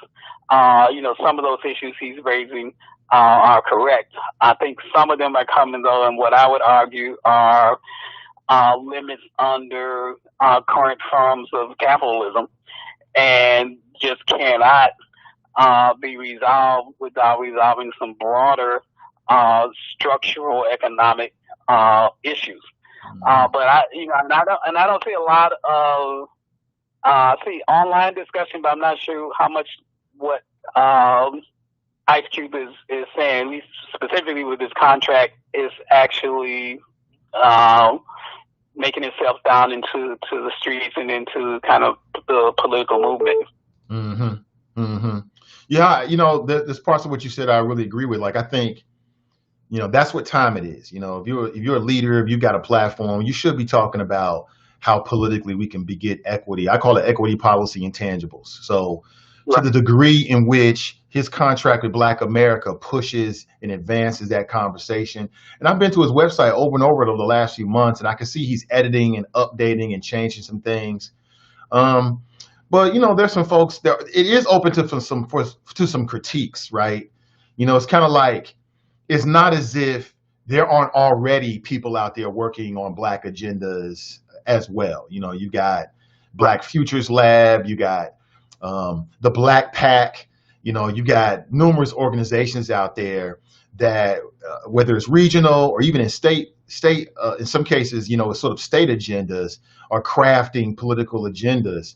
And in his interviews, it's like Ice Cube makes no mention of that, as if either he's unaware of it or it doesn't matter. This is what he's doing, So it's not as if there isn't a conversation right now about Black agendas. And I thought it was interesting that I've seen most of his interviews.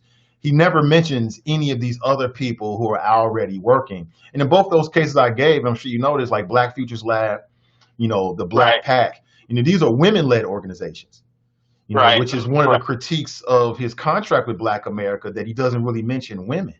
So how successful can we be as Black people with a contract if we're not in particular mentioning Black women?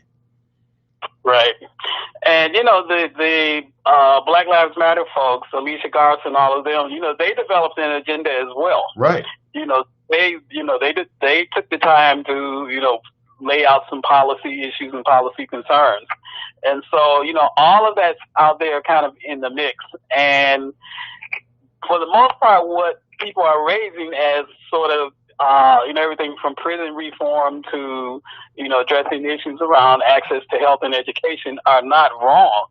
The issue becomes, how do we collectively mobilize to achieve these particular goals, and what's the relationship between electoral and non-electoral political action? Mm-hmm. I think there's a connection between mobilization and agenda creation, right? Because people need something to mobilize around. Right. I'm in Cincinnati, Ohio, and there's a serious issue with Black political participation in some of our neighborhoods. I think that if people have an agenda that they can get behind, that might spur some excitement and more political activization, within our community. So I like the idea of a Black agenda in that conversation, but, I just feel like, as I've gone through his Black agenda a few more times here, again, I love the conversation. It's a timely conversation, but there's just some gaps here. And it just seems as if it's a little tone deaf in the fact that there's already some folks out there, even some politicians, that have already, proposed legislation that he's proposing as an agenda. And in the interviews, it kind of comes across like, well, why aren't people talking about this? And I'm thinking, well, people are talking about this. You know what I'm saying? That this is a part of, even with Kamala Harris and Joe Biden. Joe Biden has a Black agenda called Lift Every Voice. And if you look at them side by side, it's kind of like, who has a better and more comprehensive agenda? I've heard some people say that Joe Biden's Black agenda is more specific and comprehensive than Ice Cube's, which would make sense on some levels. So now it becomes a dilemma for the Black electorate. Yeah, what it boils down to me becomes then, what's your strategy for actualizing, any of these agendas? Right. Is it going through the Democratic Party and basically, going down that route? Is it grassroots mobilization? Is it going beyond electoral politics, even though you don't ignore electoral politics? But, this is a campaign that is not based on, whether somebody gets elected or not, but on a long-term strategy of this change needs to happen regardless of who's in a particular office. And so that's what I haven't seen or heard. Maybe I missed it from Ice Cube. So what's actually the strategy to implement this? Is it just sort of laying it out there and then people grab it, or do you actually, take some responsibility or advocate, a path for, how this actually happens? Mm-hmm, mm-hmm. It's all about activization. I hear you. Speaking with Clarence Lusane, if you want to join the conversation, not taking phone calls at this time, but please leave a message. Somebody writes, the Lift Every Voice plan is not better or more comprehensive than the Ice Cube contract for Black America. I would challenge that. I would say that people should go back and look at them side by side and Right. really ask themselves. In some levels, I can definitely see a different level of comprehensiveness with the Lift Every Voice plan. But again, I like the idea of this brother. I like the idea of Black people starting their own and trying to interact with Black people as well.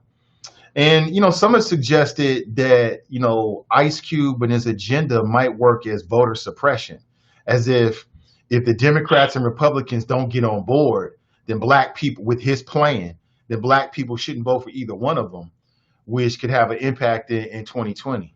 Do you see that at all? Yeah, so I thought about that. So I'm glad you mentioned it, because ultimately we cannot be handicapped by by misunderstanding the moment that we're in.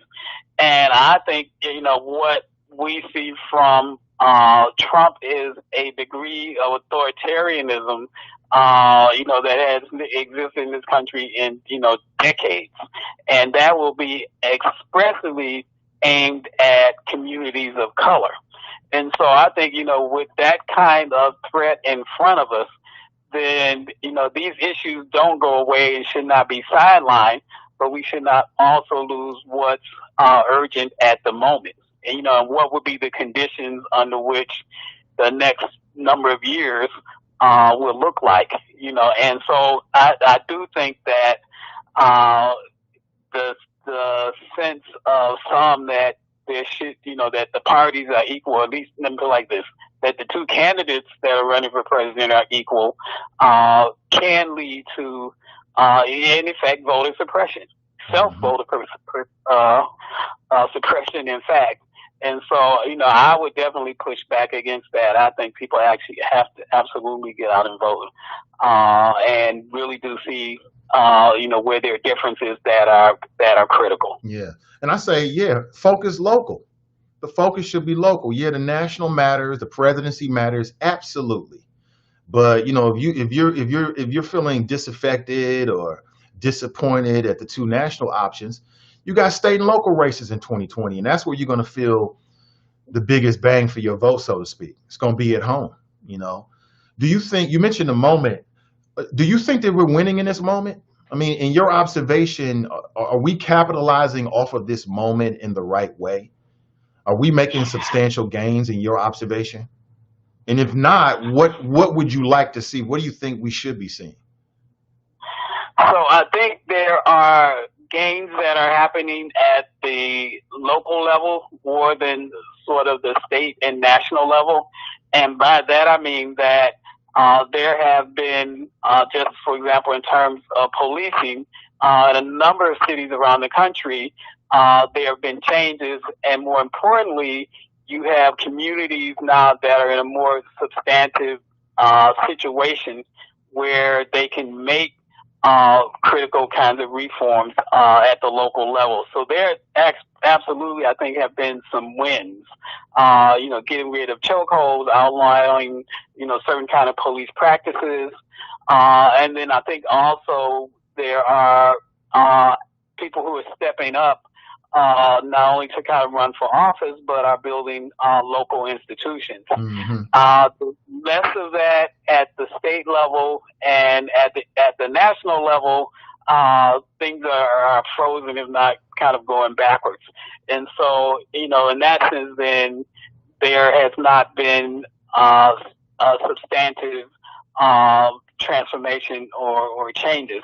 Now, that doesn't mean that will not happen, and we'll see over the next 6 months or so what happens not only kind of after the election, but how this activism that has risen up this year translates into people affecting public policy. But it's very uneven right now. And I think the other part of it, at least in terms of my concerns, is that this is a global phenomenon we're seeing an uprising, not just in the U.S. And so to what degree are people here in the U.S.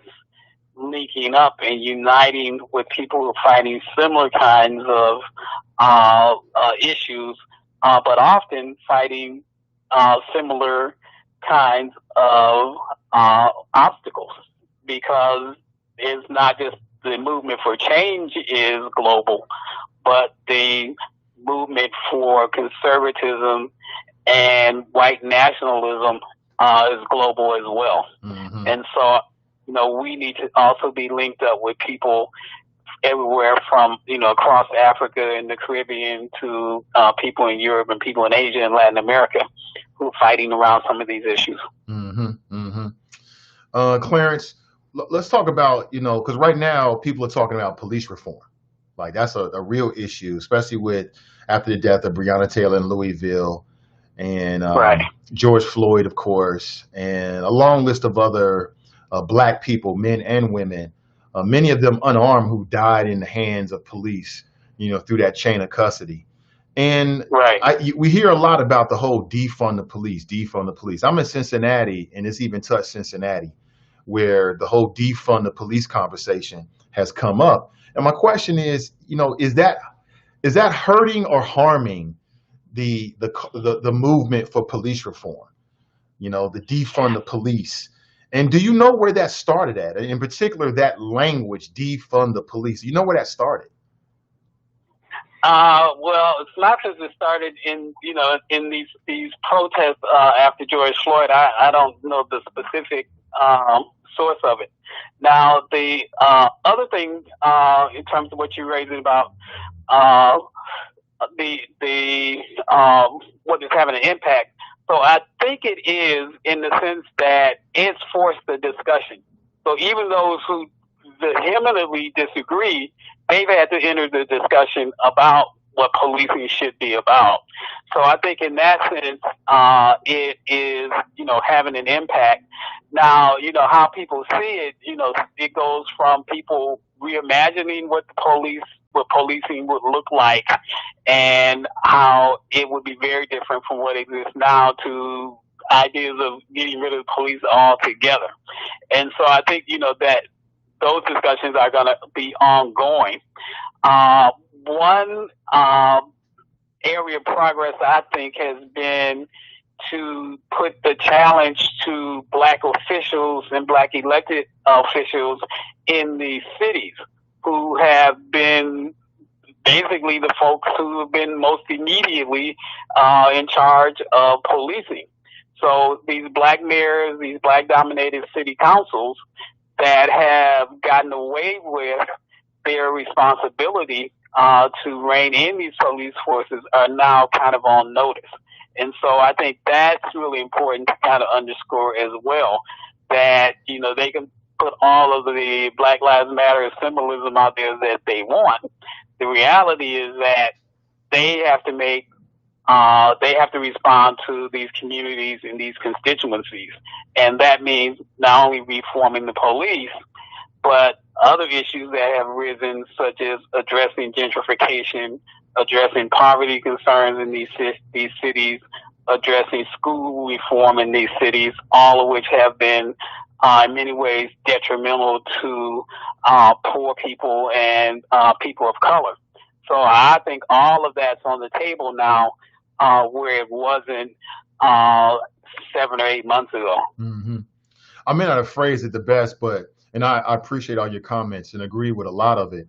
But what I was trying to get at with the initial question was the actual language, those words, defund the police. You know, it seems to me like the pro police, and when I say pro police, because I'm pro police, but I mean, there are people out there who are pro police even when police are wrong. So Right. the defund the police movement folks are not, they're very sophisticated. And it seems as if they've taken those words, defund the police, and now are using it in some of these political campaigns. And do you think that we should be more sophisticated, even in the language that we're using when we're trying to reform the police? Because reform the police is different than defund the police in terms of how people Right. take it. Like here in Cincinnati, you've got Republican candidates that have now picked up that language and they're using it and trying to bludgeon their Democrat opponents to say, oh, you don't support the police at all. You want to leave us without any safety net whatsoever. So that was what I was trying to get at. What's your take? Yeah, so I think that mostly the term defund the police basically was picked up by the media, and then it kind of blew up after that. But it wasn't one that I think came necessarily from the people who are really out there trying to reform the police. When you have to go sit at the table and talk about all these issues, that language wasn't what was being used. But I think for a lot of people who were active on the streets, and again, I'm not sure exactly who it came from. I think it ended up being picked up, and then certainly, it has made its way into the conservative lexicon for the period, which is based on let's frighten people, into voting for us. And so, it's going to be used, but there's been pushback from a lot of the activists that this is what we think that means. And so I think you can't kind of take those words back now because they're out there. But I think there's been an effort to bring an interpretation to them that isn't get rid of the police altogether, because I think that just has no currency. Mm-hmm. Somebody wants to know, what's your opinion on non-black immigrants, and in general, what's your opinion about reparations? Will that happen? How does that happen? And what's your opinion about it? So the reparations movement, goes back centuries, and it has had, various victories along the way. But I think there's just no common agreement on what reparations will look like. And so I think, people want to call every victory reparations. Other people want to call every victory not reparations. I think that the country will not move forward until it addresses the legacy of slavery and Jim Crow apartheid that existed, and that requires an investment in the black community and the black future. And you can call it reparations or call it something else, but the country will just not move forward, in my opinion, unless that is seriously addressed along the way. And it doesn't mean individual money to individuals, but it means a commitment that we just have not seen in this country. And so, in that sense, I support, if you want to call that reparations, I support reparations kind of along those lines. But we don't have unity in the black community around that. And I think you mentioned somebody talked about non-African American immigrants. Yes. I think that was the question. So, this movement, the ADOS movement, African descendants of slaves, I find very worrisome. It has an anti-immigrant ethos to it that is completely inconsistent with the history of the Black Liberation Movement, that in the United States has been all-inclusive of all black people of African descent. And I think that cannot be surrendered, because that's been critical. And black people who are from Haiti, from Africa, from everywhere in this country, of white nationalism and white supremacy. And so I think, we can't go down that road. So that's where I'm at on that. Very interesting. Let me go to the comments here. Somebody writes, defund was a word the Fox News crowd jumped on and amplified as a scare white folks tactic. I think you mentioned that as well. Seems like it, because it keeps coming up, and I'm like, wait a minute, that's not even the point. And then I hear political candidates bringing it up to sort of challenge their Democrat opponents in some of these local races here. And I'm in Cincinnati, Ohio. And it just makes me wonder where that even starts. That's why I asked the question, where does it even start? Yeah. So again, I don't know where, when it first made, but clearly the media blew it up, and the conservatives, jumped on it. So you're not a big fan of ADOS, huh? What about FBA, the Foundational Black Americans Movement, Tariq Nasheed? Are you aware of that? What's your take on that? Because they got a similar, I don't know if it's anti-immigrant, but it's black first, agenda. So them I'm not familiar with, but to go back to ADOS, so there are clearly people who ADOS who are aligned with the Trump crowd, and they've gotten support from people like Ann Coulter and folks like that. So that says a lot to me in terms of a way of reading black politics that is, in my estimation, is not in our interest. And so, again, I would, heartily push back on this analysis that only people who have had direct African slavery experience in the U.S. Should be at the center of these discussions around reparations and racial justice. So what's your pushback on it? That I think that just does not hold. That I think people of African descent, from wherever their experience was, whether it was through slavery or people who came in generations after that, have been victimized by racism in the United States, and continue to. And so we should not divide along those lines that just kind of historically don't make sense to me. Okay, let me process what you're saying here. So I know, so ADOS and also FBA, Foundational Black Americans, essentially what they are saying, and if I'm wrong about this in the audience, set me straight, but what I hear them saying is that there is a uniqueness to black people from this country that born in this country, whose ancestors were born in this country and dealt with all the ups and primarily the downs associated with it. And because of that uniqueness, there needs to be a separation and a focus from those individuals, for those individuals, in terms of a black agenda. What's the weakness in that? So basically saying, Clarence Thomas has more of a claim than somebody like Stokely Carmichael, right? So, I can't go down that road. I think it's been an experience in this country of all people of African descent, as well as other people of color who have been victimized by white nationalism and racial capitalism, and that trying to find fissures in that to me is just an exercise in folly. That in fact, if we're going to talk about racial reconciliation, then it needs to be broad and inclusive. And strength in numbers. So along those lines, strength in numbers, basically, right? The focusing on the bigger issue. But also the experience. So there absolutely have been, black people who've come to this country who were not, who didn't come through the initial chattel slave period, who absolutely had, racialized experiences. And then, how do we deal with, the black people who came through who were not enslaved? They were free black people, who came through for centuries.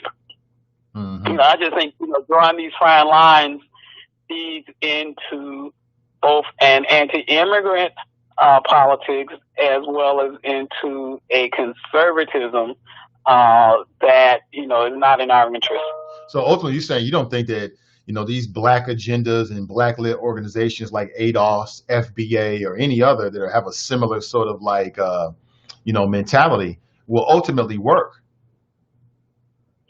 I'm going like that. I hope they don't work. So they may actually end up splitting the black community and making people of African descent who came later being seen as in opposition, if not the enemy. I hope that does not work at all, because again, I don't think that helps anybody other than the people who have been on the other side all along.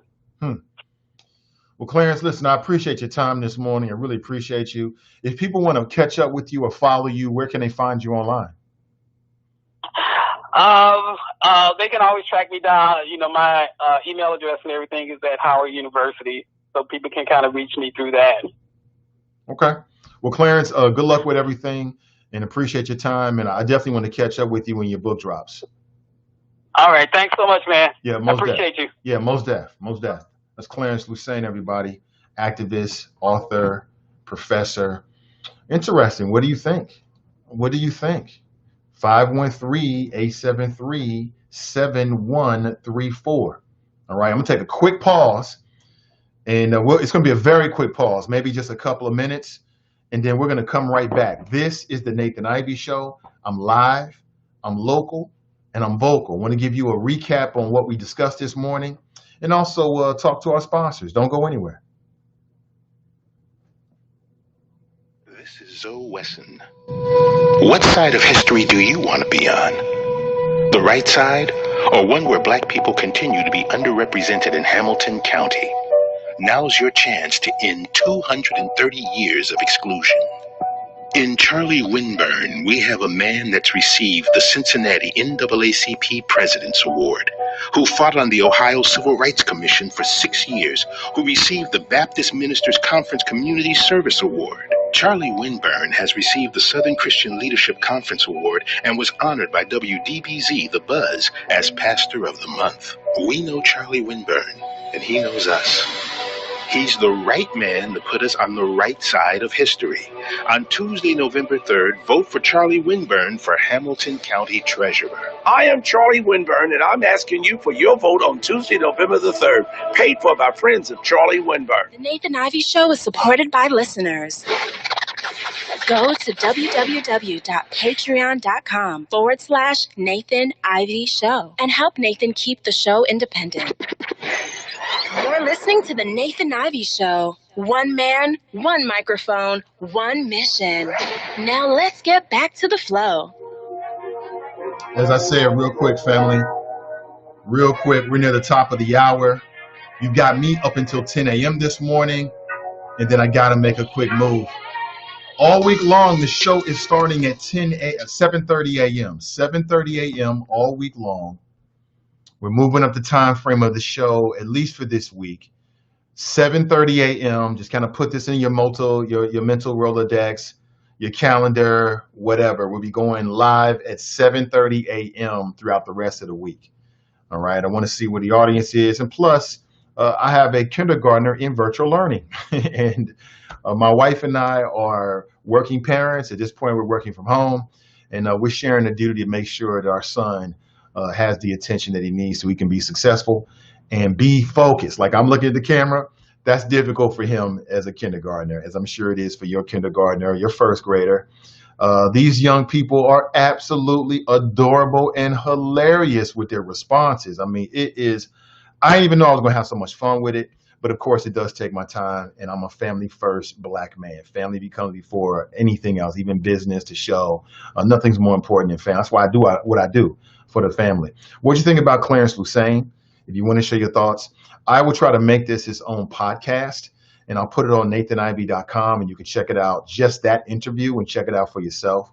And I want to hit a wide-ranging, a lot of things that matter to us. I have a conversation about our politics and the various black agendas and movements that are happening right now. And I'll tell you again, I cannot basically vouch for every book he's written, but his book titled The Black History in the White House needs to be a part of your collection. I could spend an hour just talking about some of the stories in that particular book. I mean, it's very, very dense with information. It is impossible for you to read that book and not come away with a deeper understanding of the role that Black people have had and the sacrifices that we have had in dealing with this country. And in the White House in particular, it is worth your time. Okay, it is worth your time, most certainly. But what did you think? What did you think? He's not a fan of ADOS. Any ADOS fans out there? And if you're not a fan of ADOS, then perhaps you're not a fan of FBA, that's Foundational Black Americans. And we talked about the Black agenda. Joe Biden has a Black agenda. You know, I just think that all this stuff is readily available online. And I think people should go and check it out and read for yourself and make your own decision about what you think. And I think what I've noticed from the contract with Black America, Ice Cube, is that it's kind of like Wikipedia. Like, people are updating daily. You know, you might read something on one week and go back and there's updates and things have been changed around and added. And that's the way he, and again, his interviews, I watched all of them. That's what he said, that the way it was written, that's his intent. His intent is to not say, hey, this is the agenda. It's a agenda that is open for interpretation and also future edits. But I will say that I'm aware of a lot of movements and things that people are doing in terms of Black agendas around the country for various reasons. One, for my own motivations, things that I think should be put in place here in the city of Cincinnati and Ohio. But in particular from the show, you know, is what we do, is what we talk about. So I need to be aware of it.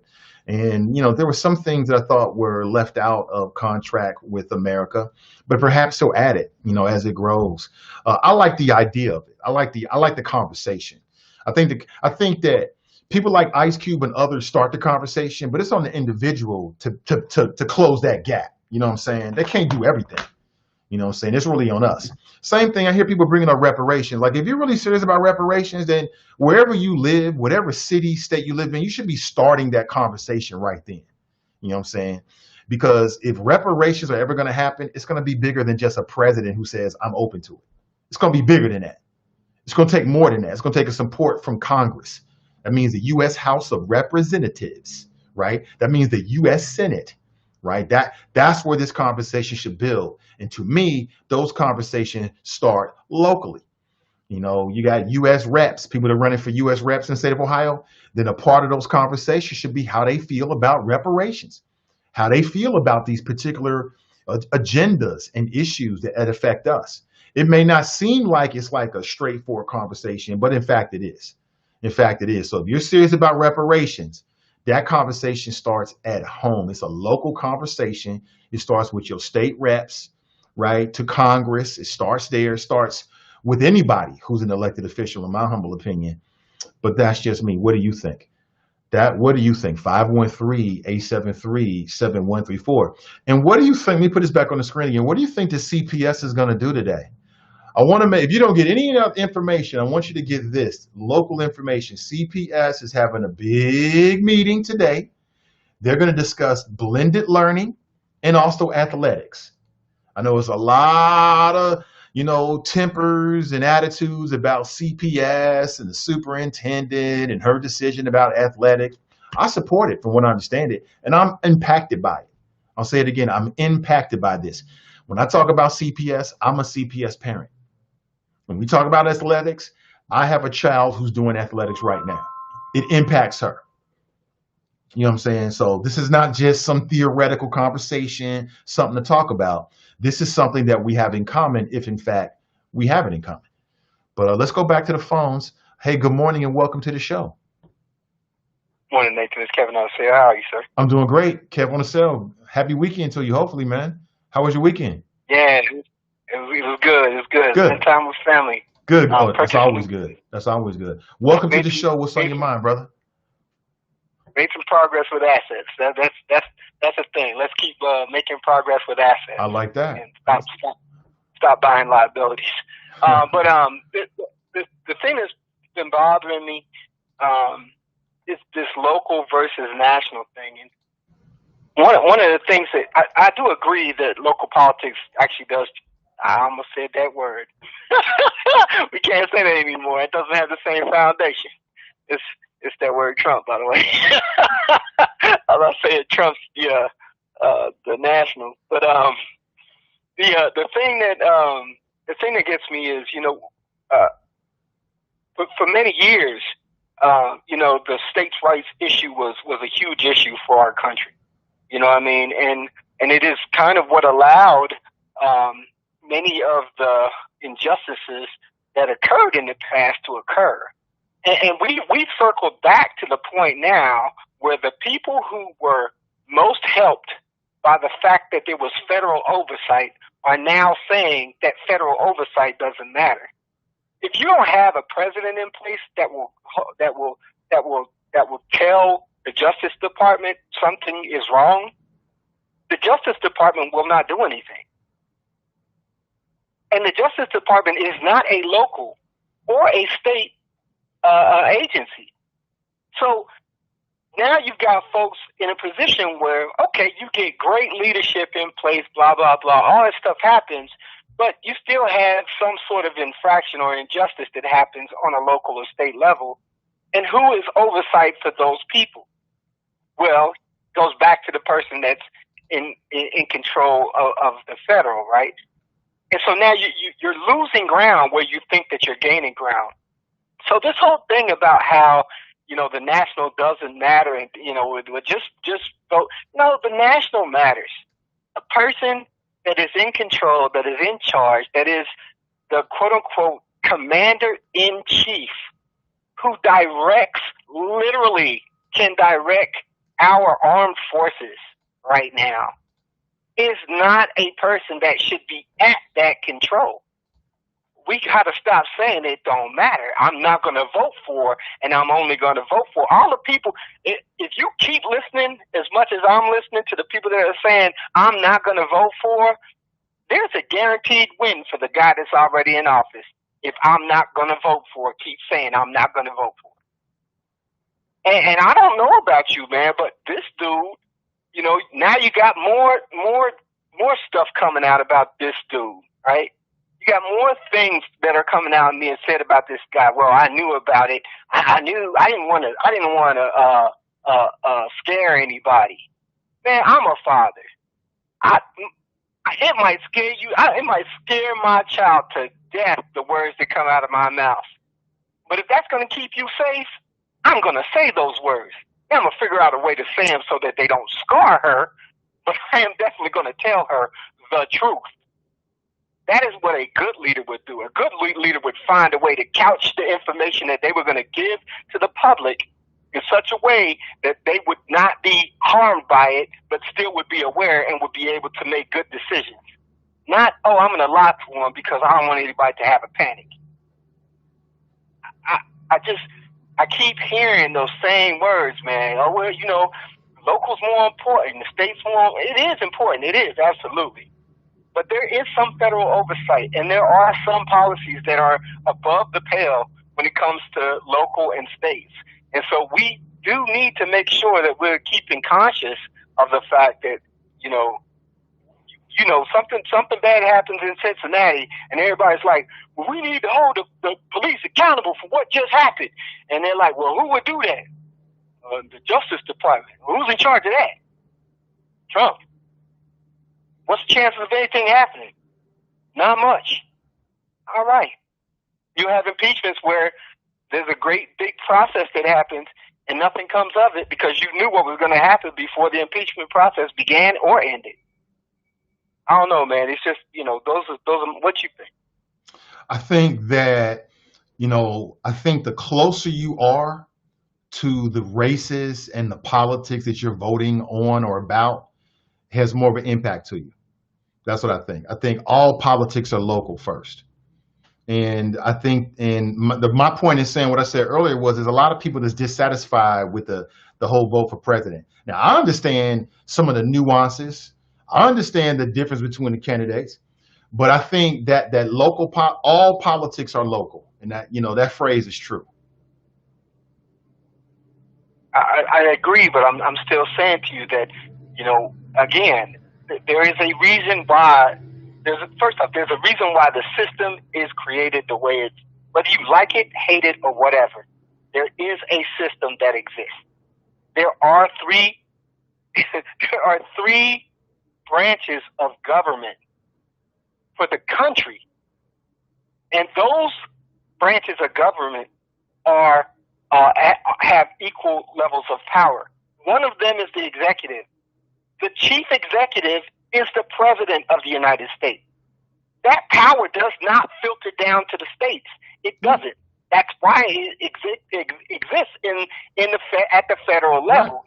If you take that power away, that 1/3 of the power away, and in case anyone hasn't been paying attention, in this case, that 1/3 of the power is actually 2/3 of the power, which 1/3 of that power is directly related to the states. Right. And that's the Congress.